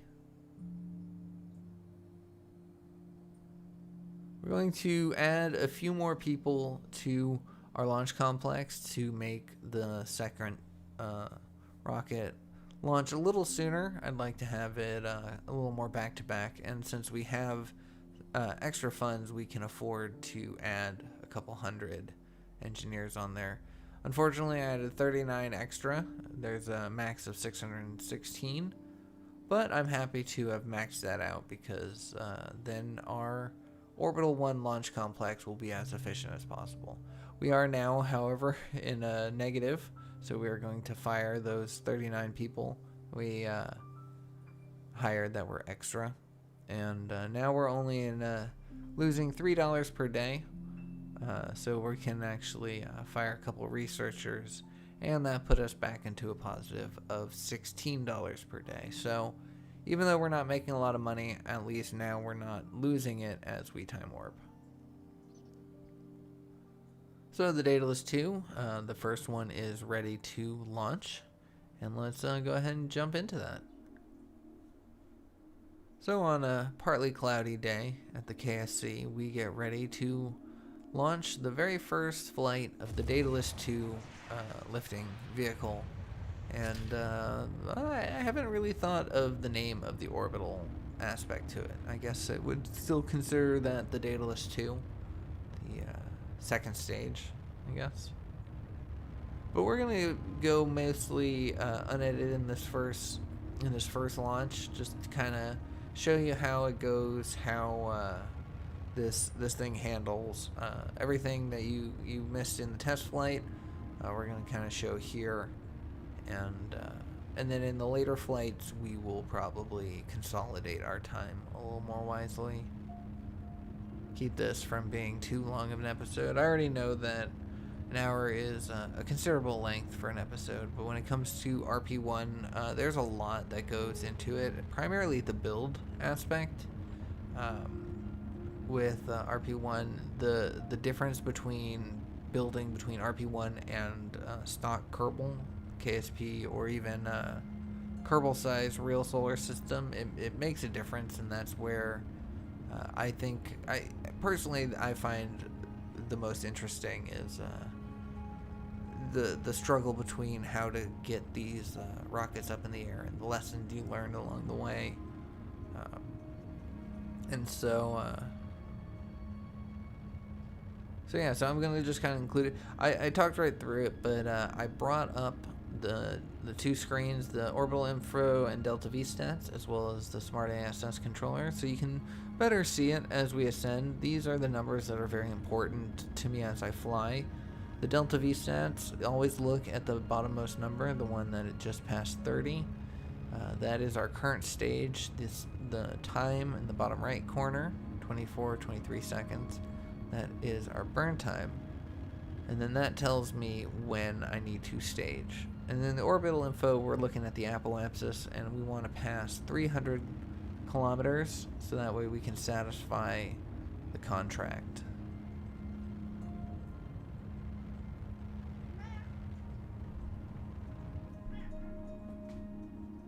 And with that, our side boosters phase out, and we go ahead and drop them down. We still have a thrust to weight ratio of over 1, so we don't have to worry about our rocket stalling out, which is good.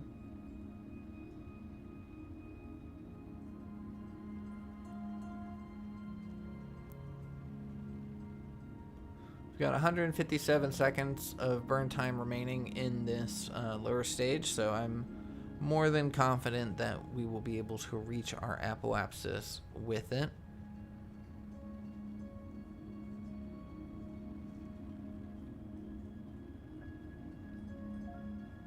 And we are now passing the 140 kilometer Kármán line, so we are our apoapsis is now in space.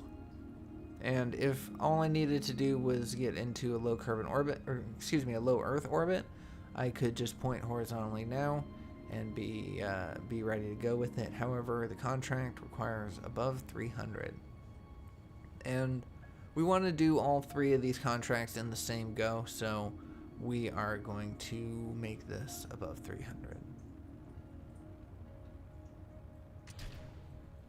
I let the fairing stay on much longer than I would have wanted to. Typically, we can actually stage that around 40 kilometers above the surface. Lighten the weight a little bit, but I didn't pay attention, and so I didn't stage it until 100 and some odd kilometers. But it doesn't matter too much. It's doesn't weigh all that much, so I think the losses are a little negligible, but nonetheless, good practice.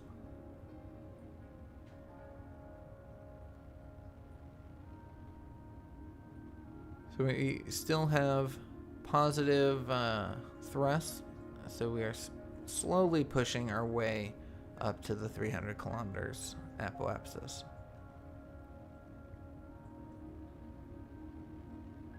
We're getting 278, or excuse me, 280, 290, and 300. So we can now officially point horizontal, because once we burn to our apoapsis and circularize our orbit, our apoapsis will become our periapsis, and having it above 300 means we will satisfy the contract. So I'm very excited.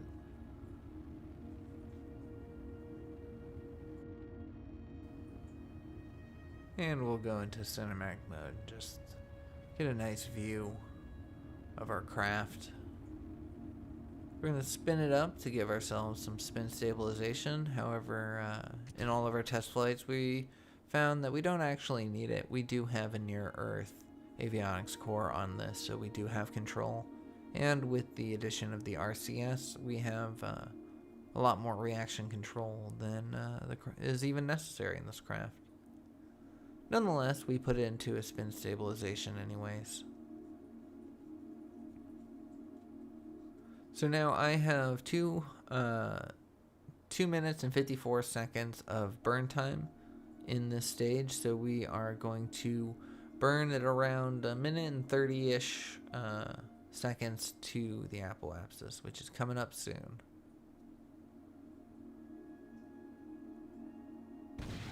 And we stage our ullage motors and fire our engine, and thankfully it ignites without any issues, no ullage problems.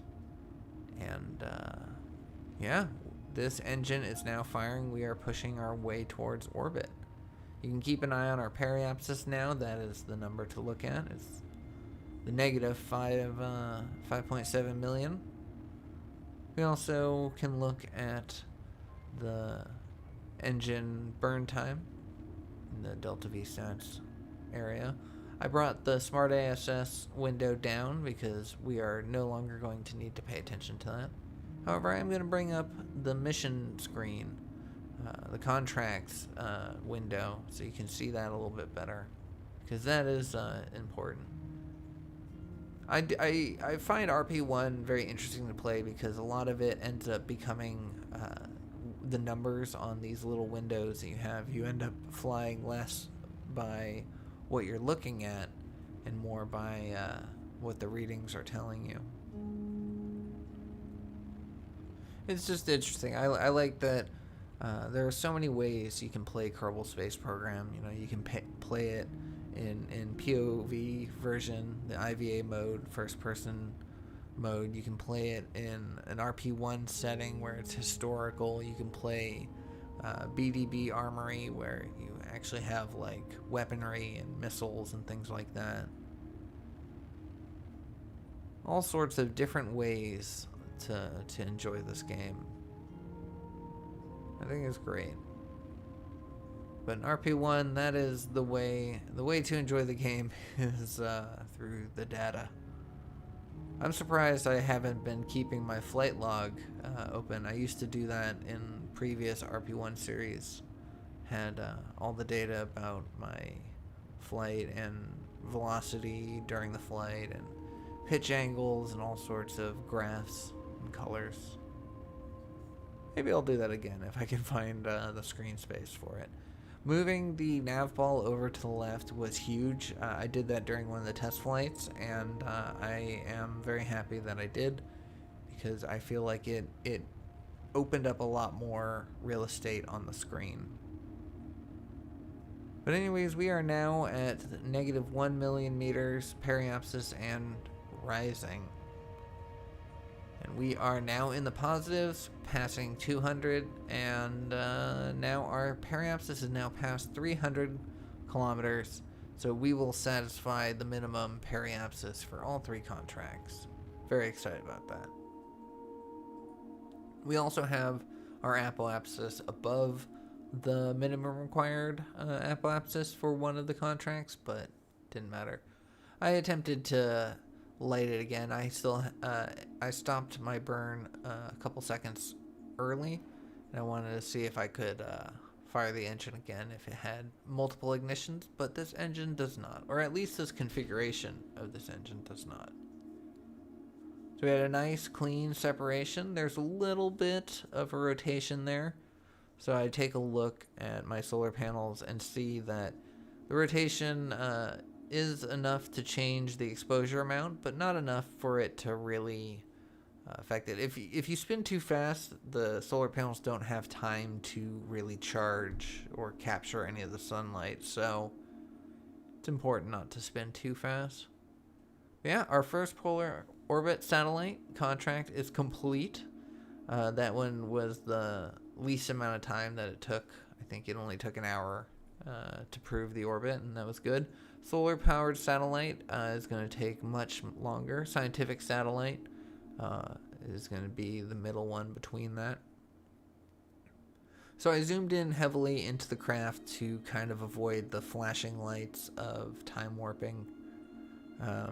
The probes on our lifting vehicle or the batteries on the lifting vehicle probe are dying, so that's what those are. But now that that's gone, we have nothing to prevent us from time warping our way to completing the first scientific satellite contract. And in 3, 2, 1, there we go. We got green on that as well. And so for the last contract, we need to be in a stable orbit for 12 more days, and then have a positive energy balance by the end of it. And there we have it. We have completed 3 out of the 4, well, technically 5. 3 out of the 5 missions for the Light Satellites program in this little cube here. And very happy with it. Very happy with how it came out. I'm going to do a little time warp around the planet. Just kind of take in the success that we had. And then we'll head back to the VAB, collect some of the science that we have created from this. There's still plenty of science to be had, so this will be producing us science in the background as we work on other projects and time warp our way into the future. We just have to wait a little bit and we'll build up some science from there. As you see, Cosmic's Ray still has a bit. Micrometeorite detection was not able to run because it is not exposed to space. The solar panels blocked it, so that's why we'll be editing the Daedalus 2B, the second that we will be launching in this episode, to accommodate that and the early camera.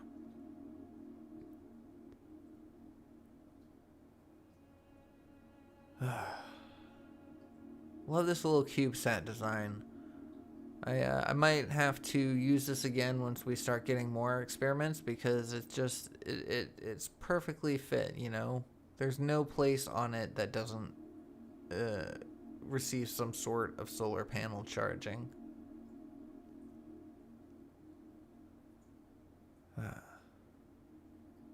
But we will be leaving this in orbit for a while, at least until it finishes all of its experiments. And for now, well, let's go back to the VAB, get our some of our science spent. Let's figure out our new leaders to be had, and let's get the Daedalus 2B out on the launch pad.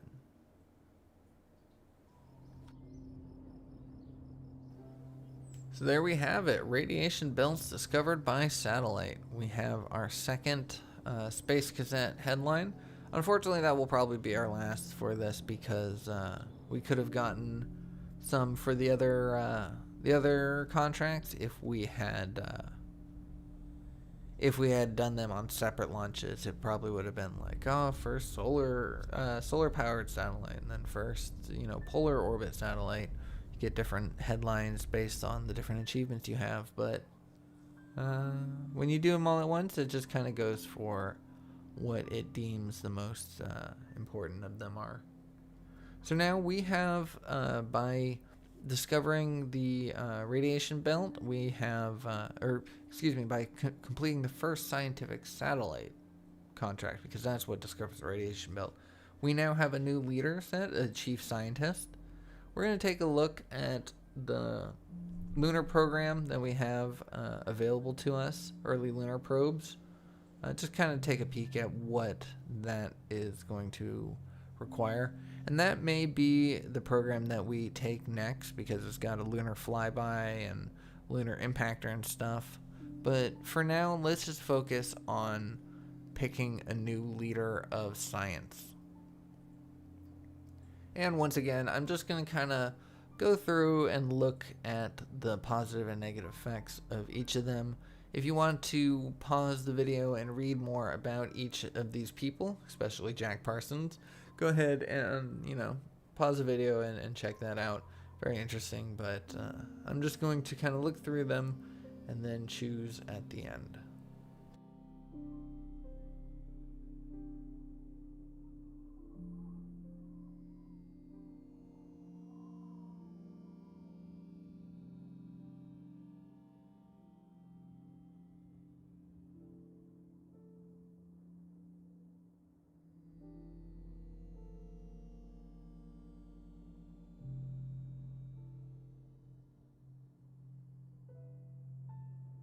So as much as I'd like to go with Jack Parsons for the SRB research, we're actually going to choose James Van Allen for his benefit to science, because science is going to be the name of the game here, because we are starting to unlock things that require quite a bit of science to unlock, and I think if we don't keep up with the demand, we may be bottlenecked out of certain programs by just not having the technology. So I'm going to take another look at this Lunar Impactor contract or program and kind of just get an idea of what I want to do with this, because I am very nervous about this program. I've never done this program. I'm rapidly reaching the edge of my RP1 knowledge. So I'm both excited and terrified of progression. We've got 10.1 science to spend. So I'm going to just kind of look in here and see what will be the most useful as we go along. Obviously, crew survivability is important. However, I think the lunar program that we're going to take is going to be mostly uncrewed vessels, so I don't think I need to focus on that. It would be good to unlock 1960s orbital rocketry, especially considering we're in 1963 or 1964. One of those. It'd be good to, keep up with the times. Basic capsules, there's a lot of interesting things there, but again, human-rated stuff. Lunar range communications is probably going to be my best bet, because even if we may have the technology right now to smack something into the surface of the moon, but I'm going to need to be able to communicate with it. So that's going to be what we spend our points on soon. But as you saw there, I just got 9 extra science during my time warp, and that's because our little CubeSat is producing science for us. Yeah, 1960s orbital rocketry is very tempting. There's a lot of good engines there, a lot of config upgrades to be had. Engineering efficiency and later fairings are also pretty tempting, but and solid rocket boosters are always tempting. I don't think I need bigger solar panels just yet, and we can't unlock this science because we need to unlock the electricity beforehand. So we actually get the spend our points into the 1960s orbital rocketry instead of the lunar communications tech node. Excuse me. We will be unlocking that by the end of this episode, though. That's why I had forgotten. But anyways, here we are. Launch number 2. This is to send a micrometeorite detecting science unit, as well as an early TV camera. We are also going to be launching in a polar orbit, so that way the TV camera can pass over all the different biomes, because it is biome specific. So like I mentioned, we're just going to kind of go through its launch, show you kind of the more important pieces, tidy up our episode, make things a little more time efficient, and have a little more fun with our music.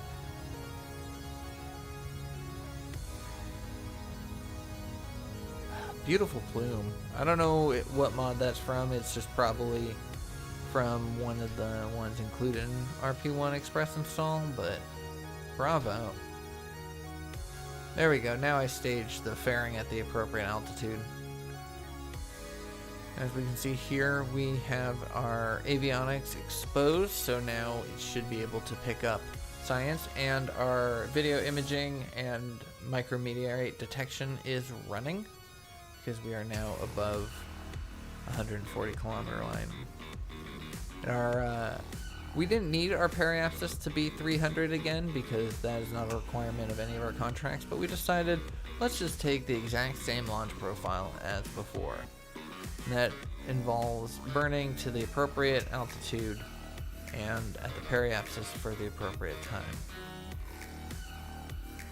And once again, ullage motors fire up. Takes a second for the engine to, so my heart skips a quick beat until it fires.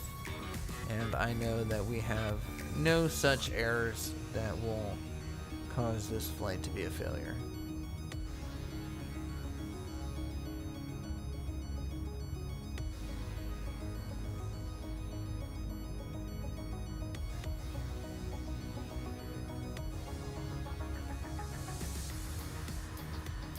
Passing over the whole of America, heading towards Canada, and then beyond. Solar panels getting a good amount of exposure. It was a little worried taking 2 of them off the craft, but around the edge of it, I think it should be fine. Science is running as expected. And it takes quite a while for the micrometeorite detection to collect all of its science. And the TV camera will take a while depending on which biome it's over at any given time. So it could be not running for a while and then run for a little bit. But all in all, we will be getting a slow but steady trickle of science coming in as we start working on the next aspect of our program. Very excited about that. So we made orbit. We are not going to be crashing back into the surface anytime soon, and we will be able to do all of our science. This is turning out to be quite a successful episode. I'm so happy that the vehicle that I spent so much time on, that honestly, I'm glad that I decided to give up on the vehicle that I spent so much time on. I'm telling you, I had at least 2.5 hours worth of extra rocket building footage of building and testing and reworking and trying to get it out, and the design that I came up with was just not going to cut it. And I think the most important lesson that I learned is that I needed to give up and start again, go back to the drawing board, just rethink things in a different way, choose a different engine than I would have, and that's why I chose something I hadn't used before. But it's an important lesson to take away here. Sometimes you need to go back to the drawing board if something isn't working and it's just not worth spending hours and hours of energy on. Just take another stab at it, maybe sleep on it, and work it again. Anyways, time to go back to the KSC. We have a little bit of science to spend. This is when I unlock the lunar range communications, and we will be making use out of that eventually.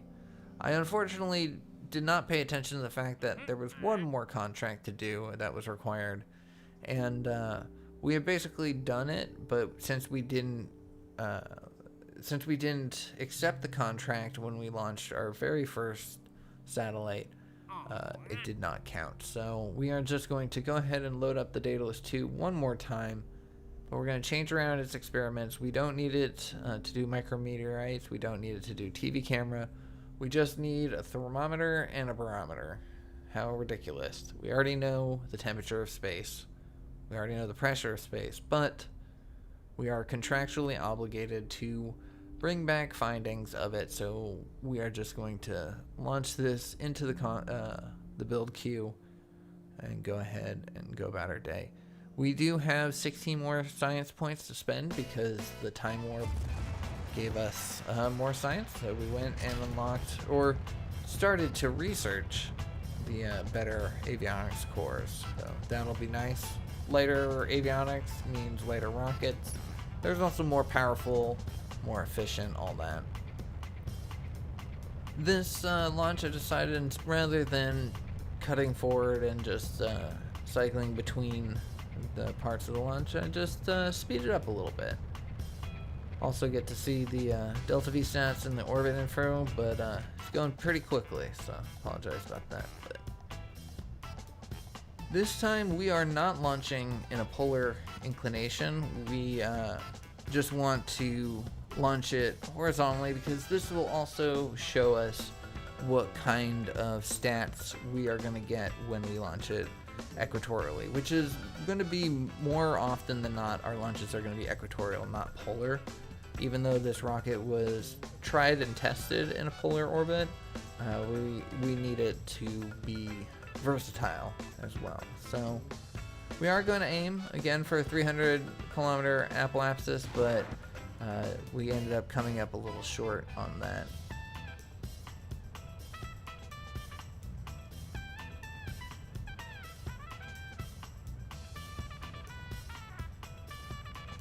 Time is going by very fast.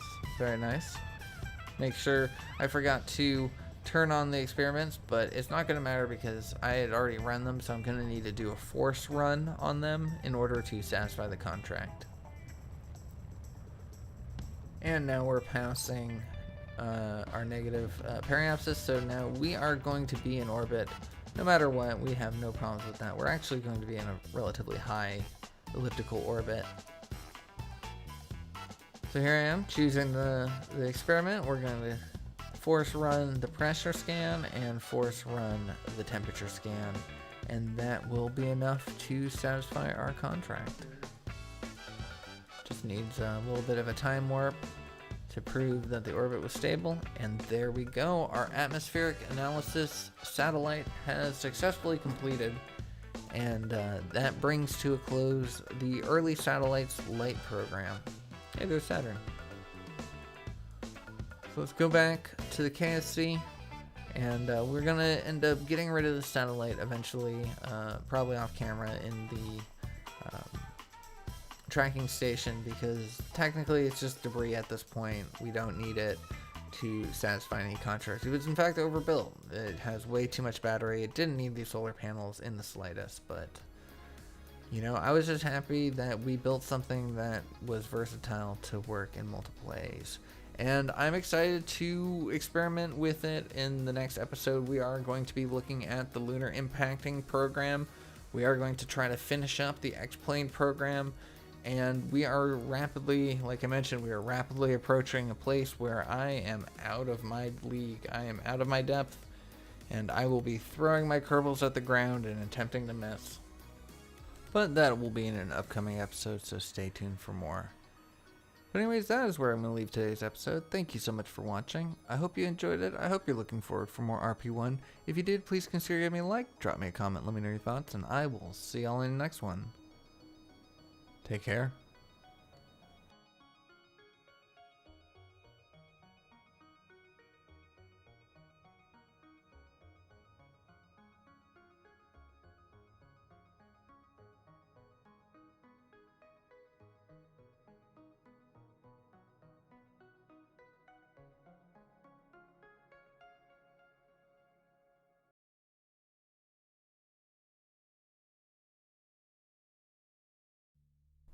Hello everybody and welcome back to RP1.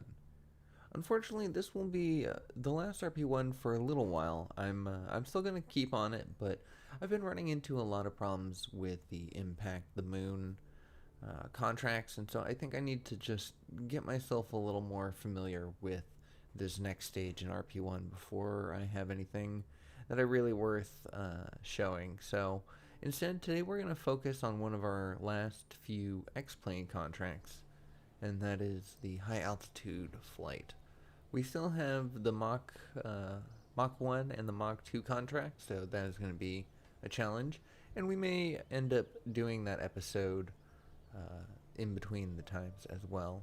But in the month of October, we're going to be doing something a little different. So this will be all of the RP1 for now.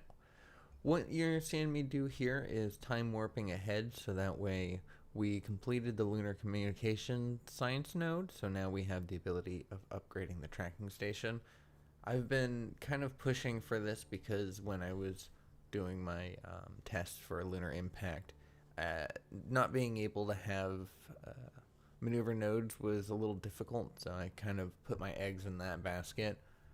But of course, while doing that, I've been kind of neglecting the X-Plane program, and the deadline for that is coming up pretty soon. So we're going to go ahead and take all the available relevant contracts, such as the Kármán line, the high altitude optional, and the stratospheric research. We're also going to pick up the hypersonic, but like I mentioned, we're not going to be able to build a plane to handle that right now.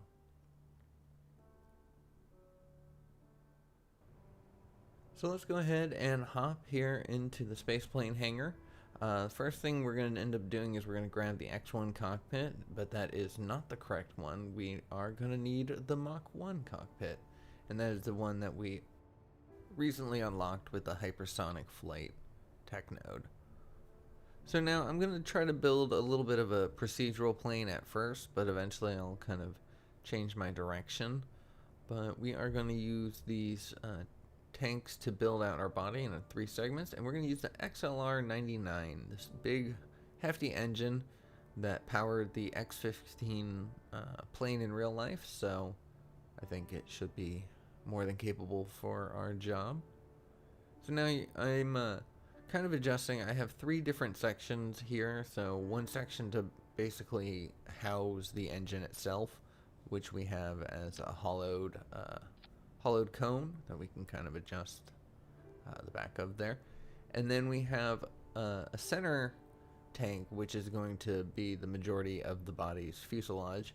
And then we have the first tank that was attached, which is kind of the adapter between the cockpit and the body. So that is the setup that we've got going there. We have these as gridded tanks, so to be as light as possible.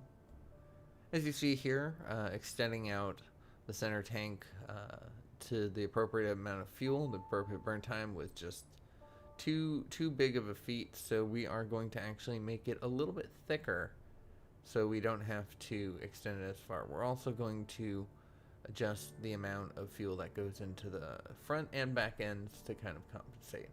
See, this is a much better length of body for the type of plane that we're creating, so I'm happy with that. Let's go ahead and put some procedural wings on here. Once again, I am in a glitch for some reason that the defaults of some tail fins that I made a long time ago never changed, and so every time I bring in a new wing, no matter what, it's going to be that.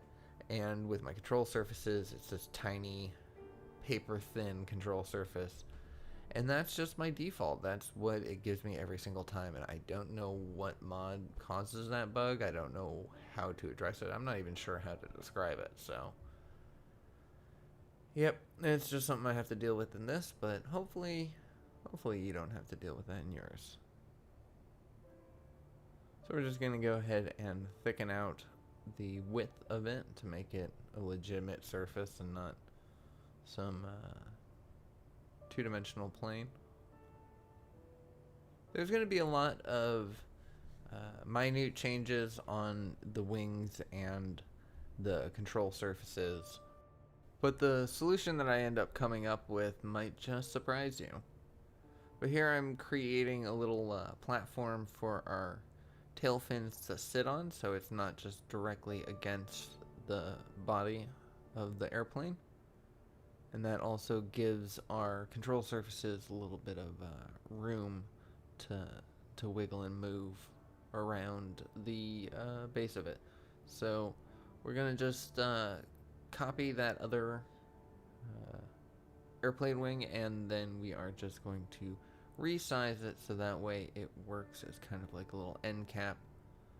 I'm not entirely sure if this is necessary, but I saw Calvin McClure do it way back in the day, and it just makes sense to me to have that kind of aerodynamic wing thing.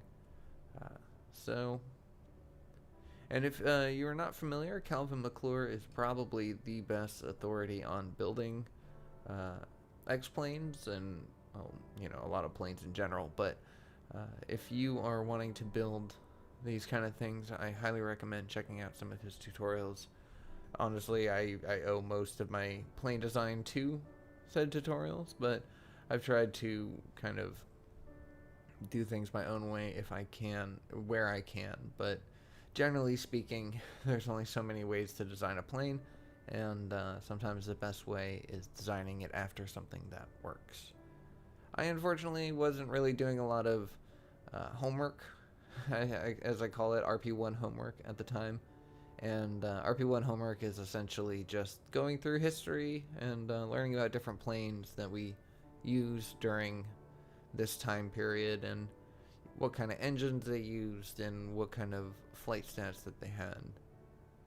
I talked through a little bit of what I wanted to mention, and that is I colored the wings and the surfaces a little early here because it actually helped out a lot to line them up by having the colors there. I was able to better get them situated.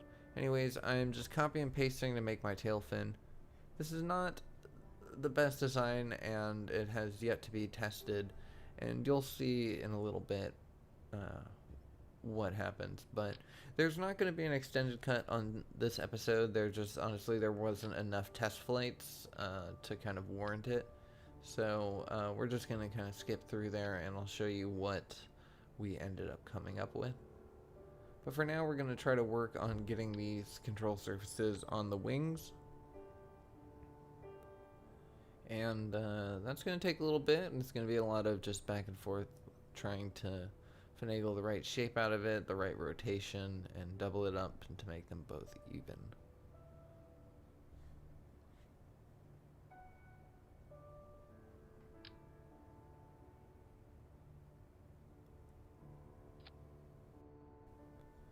I copied the control surfaces from the back, hoping that the newly copied piece would be completely flat, but it too had that weird rotation. But this time I got a much better rotation on it, and I feel a lot closer to it being in the right size and position. So we're gonna go ahead and kind of finalize this piece and then duplicate it. And I'm spending so much time on here is because I want to keep both control surfaces roughly the same size. I feel like that would just work a lot better, so that's why I took the time to make them even in width. But now I have to make sure that they match up on the plane's wing, and then match up with each other. Then I'll bring the wing down there to kind of fit. And there we go. We've got it mostly situated.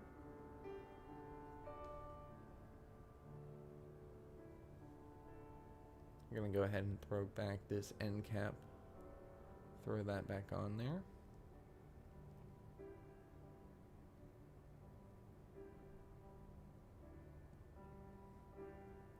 Yeah, having the colors that separates each different piece of it really helps when you're trying to line it up and shape it correctly. And if we see here, our center of lift is way, way, way back. And we have no danger of it ever falling in front of the center of mass. But that's okay. We're not trying to do very much flying with this. We're not trying to take off from a runway. We're simply trying to point this as upwards as we can to get as much height as we can. This is essentially just a rocket. A rocket with a cockpit and hopefully a way of landing. Speaking of which, we are going to throw on some air brakes as well as some parachutes, some drogue chutes to slow us down if we need to on the runway. And having these air brakes are going to be crucial for when we attempt to come back from the onto the runway because most tests that I've done of planes thus far, I end up coming in way, way, way too fast. The air brakes will do a good job. As I mentioned earlier, I ended up doing something different with the wings, and that is I threw them out entirely. I went with some stock Kerbal wings and some stock Kerbal control surfaces. I was just a little frustrated. My wings did not have the surface area and the control in the test flight that I wanted, and eventually they ended up breaking off, and I was a little frustrated because at this point I had spent a lot of time on the orbital aspect, the rocket aspect, trying to get a small probe to the moon. And so I was starting to lose a little patience with Kerbal and RP1 and realism. Well, I guess not RP1, but the realism overhaul I was getting a little frustrated with. And I'm like, you know what? This is still Kerbal. Yeah. At the end of the day, this is very much still Kerbal Space Program. So we're just going to do what works. I'm not trying to do a historical role play. And so I'm sorry if this offends some of you. But just look at those wings. Look at those beautifully glorious wings. And you know what? If it works, it works. And, well, you'll see soon. But, yeah, we're going to be doing a couple test flights of these. As you see, our center of lift is still far behind the center of mass. And now that we have a little more substance on our wings, our landing gear can go a little farther out and be good, which will make for a nice stable landing. Alright, so let's throw this into our simulator, see how it runs. And then after the simulation, I decided that I wanted a little more control, a little more pitch control. So I'm going to throw these standard canards on there, give them pitch control. And then I'm going to play around with wing shape here, but I don't end up changing it at all. What I will do, though, is throw on some more air brakes for more slowing down capabilities. Yeah, see, there's a lot there, but the surface area is just a little too much for me. I needed to make sure that this was still light enough that it can achieve its goal. So there we go. So let's just double up on the air brakes, but we're going to put these a little more horizontally. And we're going to make sure that we have the correct science, or rather just any science that we can do for our high altitude flight. After our last test, I became very happy with it, so let's go ahead and give it some coloring. Not much to do because it's just the body of it, since the plain wings are stock, but we will throw on a little decal to denote what type of plane it is, and it's the High Altitude XP1. So I'm pretty happy with this. I'm actually excited for this mission. As you may have noticed, this is actually a relatively short episode compared to some of the previous ones, but that's because, I mean, the flight went out pretty well. The build didn't take all that long. It would be too much to try to stack in another type of airplane mission here, or the many attempts that I failed at getting orbital and getting moonbound, but nonetheless, pretty happy with this little plane. And like I mentioned before, we're not giving up on RP1. We still have some more plane missions to do, and we're definitely still trying to push for the moon. So I'm going to take a second here, and I'd like to kind of get a little more progress out of my airplane hangar crew. I want them to build a little faster, so I'm going to go ahead and scrap the plane that we had in there before, the jet plane. Because we're just not going to use it anymore. For the contracts we need, the cockpit itself is just not capable, so we scrapped that. We're also going to hire a whole bunch of new people, which will hopefully make the hangar, the high altitude plane come out faster. And then there's not really a lot to do. Honestly, if you're playing this game to kind of be the most efficient, right now I should be in the VAB designing my orbital capable rocket instead of time warping to my plane missions, because all this time that we're spending time warping, we're not making progress, basically. I went ahead and upgraded the mission control because, once again, like I mentioned at the beginning of the episode, I wanted to have maneuver nodes, and hopefully by the time we get a rocket capable of hitting the moon, we'll be able to fully utilize those maneuver nodes. But anyways, we have our plane is made. We now need to get Amanda Bennett into flight school so she can be trained in the mission. Thankfully, she's already trained in the cockpit, so all she needs to do is this. Normally, the mission, at least with the with the X1 cockpit, the mission was only a day, but for this one, the mission's going to take significantly longer.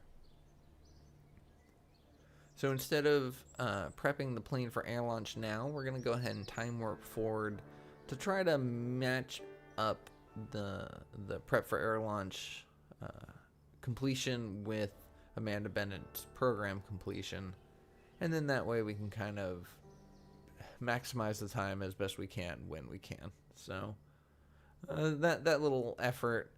So now it is time. I went ahead and prepped for air launch, and that completed pretty quickly before the class did, but it was all for naught because it's the middle of the night right now, and I don't want to launch a plane in the complete darkness. However, we do opt to go for a more dawn approach. So as the sun comes over the horizon, we're going to go ahead and prep our air launch. We tested it out, and 450 was about the sweet spot that we wanted. We're going to load Amanda Bennett up, give her a parachute just in case, and go ahead and launch.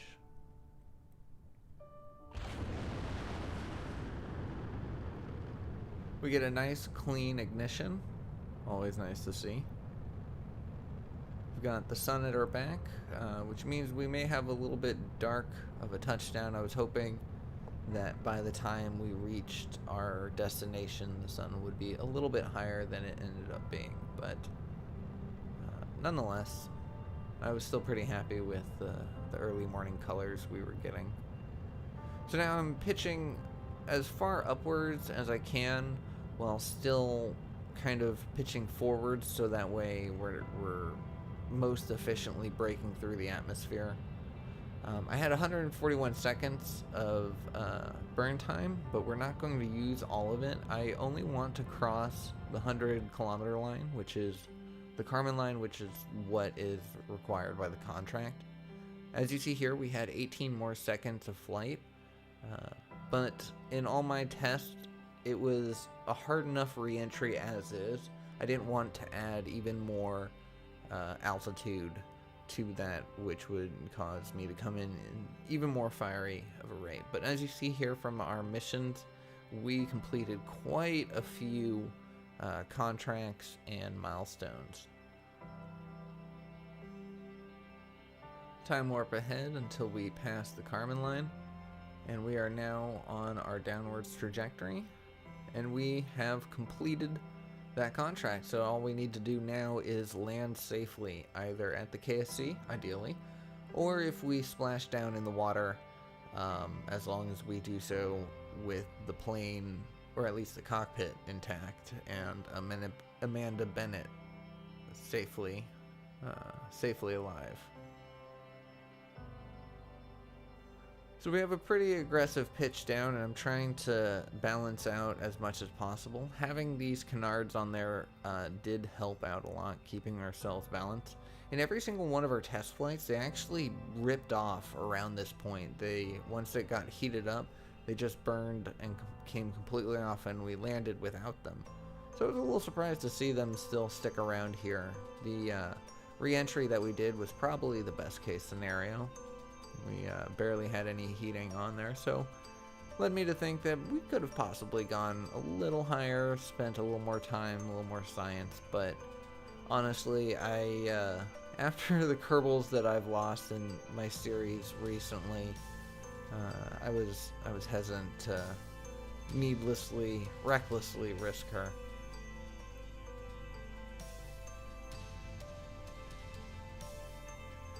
The 450 kilometers from the launch site was, like I mentioned, kind of the sweet spot here. As you see, we don't have the ability of starting our engines on again, so we're going to be gliding the rest of the way.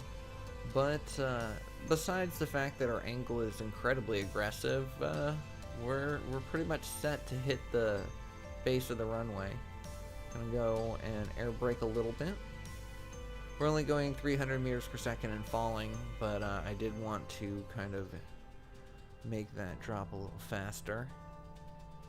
It is very dark here, and it's only going to get darker. I'm going to do a little camera editing magic, a little adjustment. It's not very good. I'm not very good at color balancing, but I will adjust out the colors so that way in a few moments it won't be the pitch black screen that it was for me. But for now, I'm really enjoying these soft orange reds that the sunrise give on the plane. But that being said, this is where everything goes dark, so let's go ahead and fix that a little bit.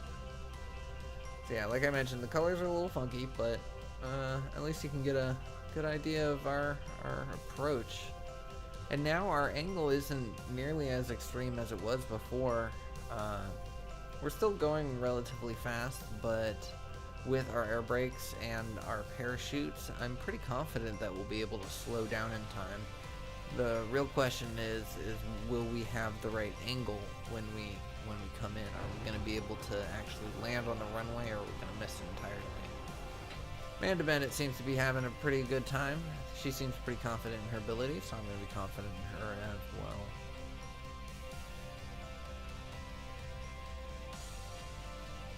Once again, this is the XLR-99, or the XL-99? One of those. This powered the X-Plane, the X-15, and brought it to many successful missions, and for us, brought us to our first. And with that, we put all three wheels down. Our brakes hit a little harder than we liked, and we flipped up a little bit, but Amanda had control, and we once again touched down safely on Earth. Completed our programs, or not our programs, but completed our contracts, completed our goals, and lived to tell the tale. So all in all, pretty excited, pretty happy. It was a pretty good episode. Pretty good time in general. I really do have a lot of fun playing RP1. As frustrating as it is, when it goes right, it is just, it's such a great feeling.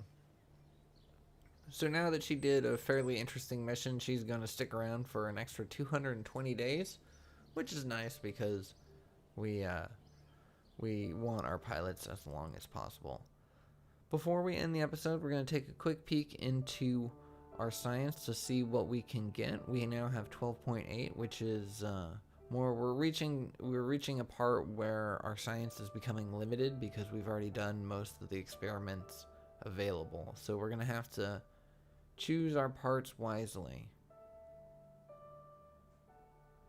We don't need crew survivability because we're not planning on bringing any crews anytime soon. But what we will do is solid rocket engines all the way up to the 1959-1960 ones, because we had a lot of good luck with the SRBs in our previous playthrough, and I think we should utilize some of that again. Just even having a higher thrust to weight ratio right off the launch pad can mean a huge difference in Delta V. So I think by being able to utilize those for our orbital missions and our lunar impactors, hopefully we can actually successfully complete those contracts. And like I mentioned, once again, we have a few more X-Plane contracts to complete, so that is something that we'll be visiting soon. And we already have an extra high-altitude plane ready to go. But anyways, that is where I'm going to leave today's episode. Like I mentioned before, we're going to be doing something a little differently in October, so this will be the last RP1 video for a little bit, but I will return probably sometime in November, and hopefully I will have made a lot more progress since then. But anyways, thank you so much for watching. I hope you enjoyed it. I hope you're looking forward for more RP1. If you did, please consider subscribing, drop me a like, let me know your thoughts, and I will see y'all in the next one. Take care.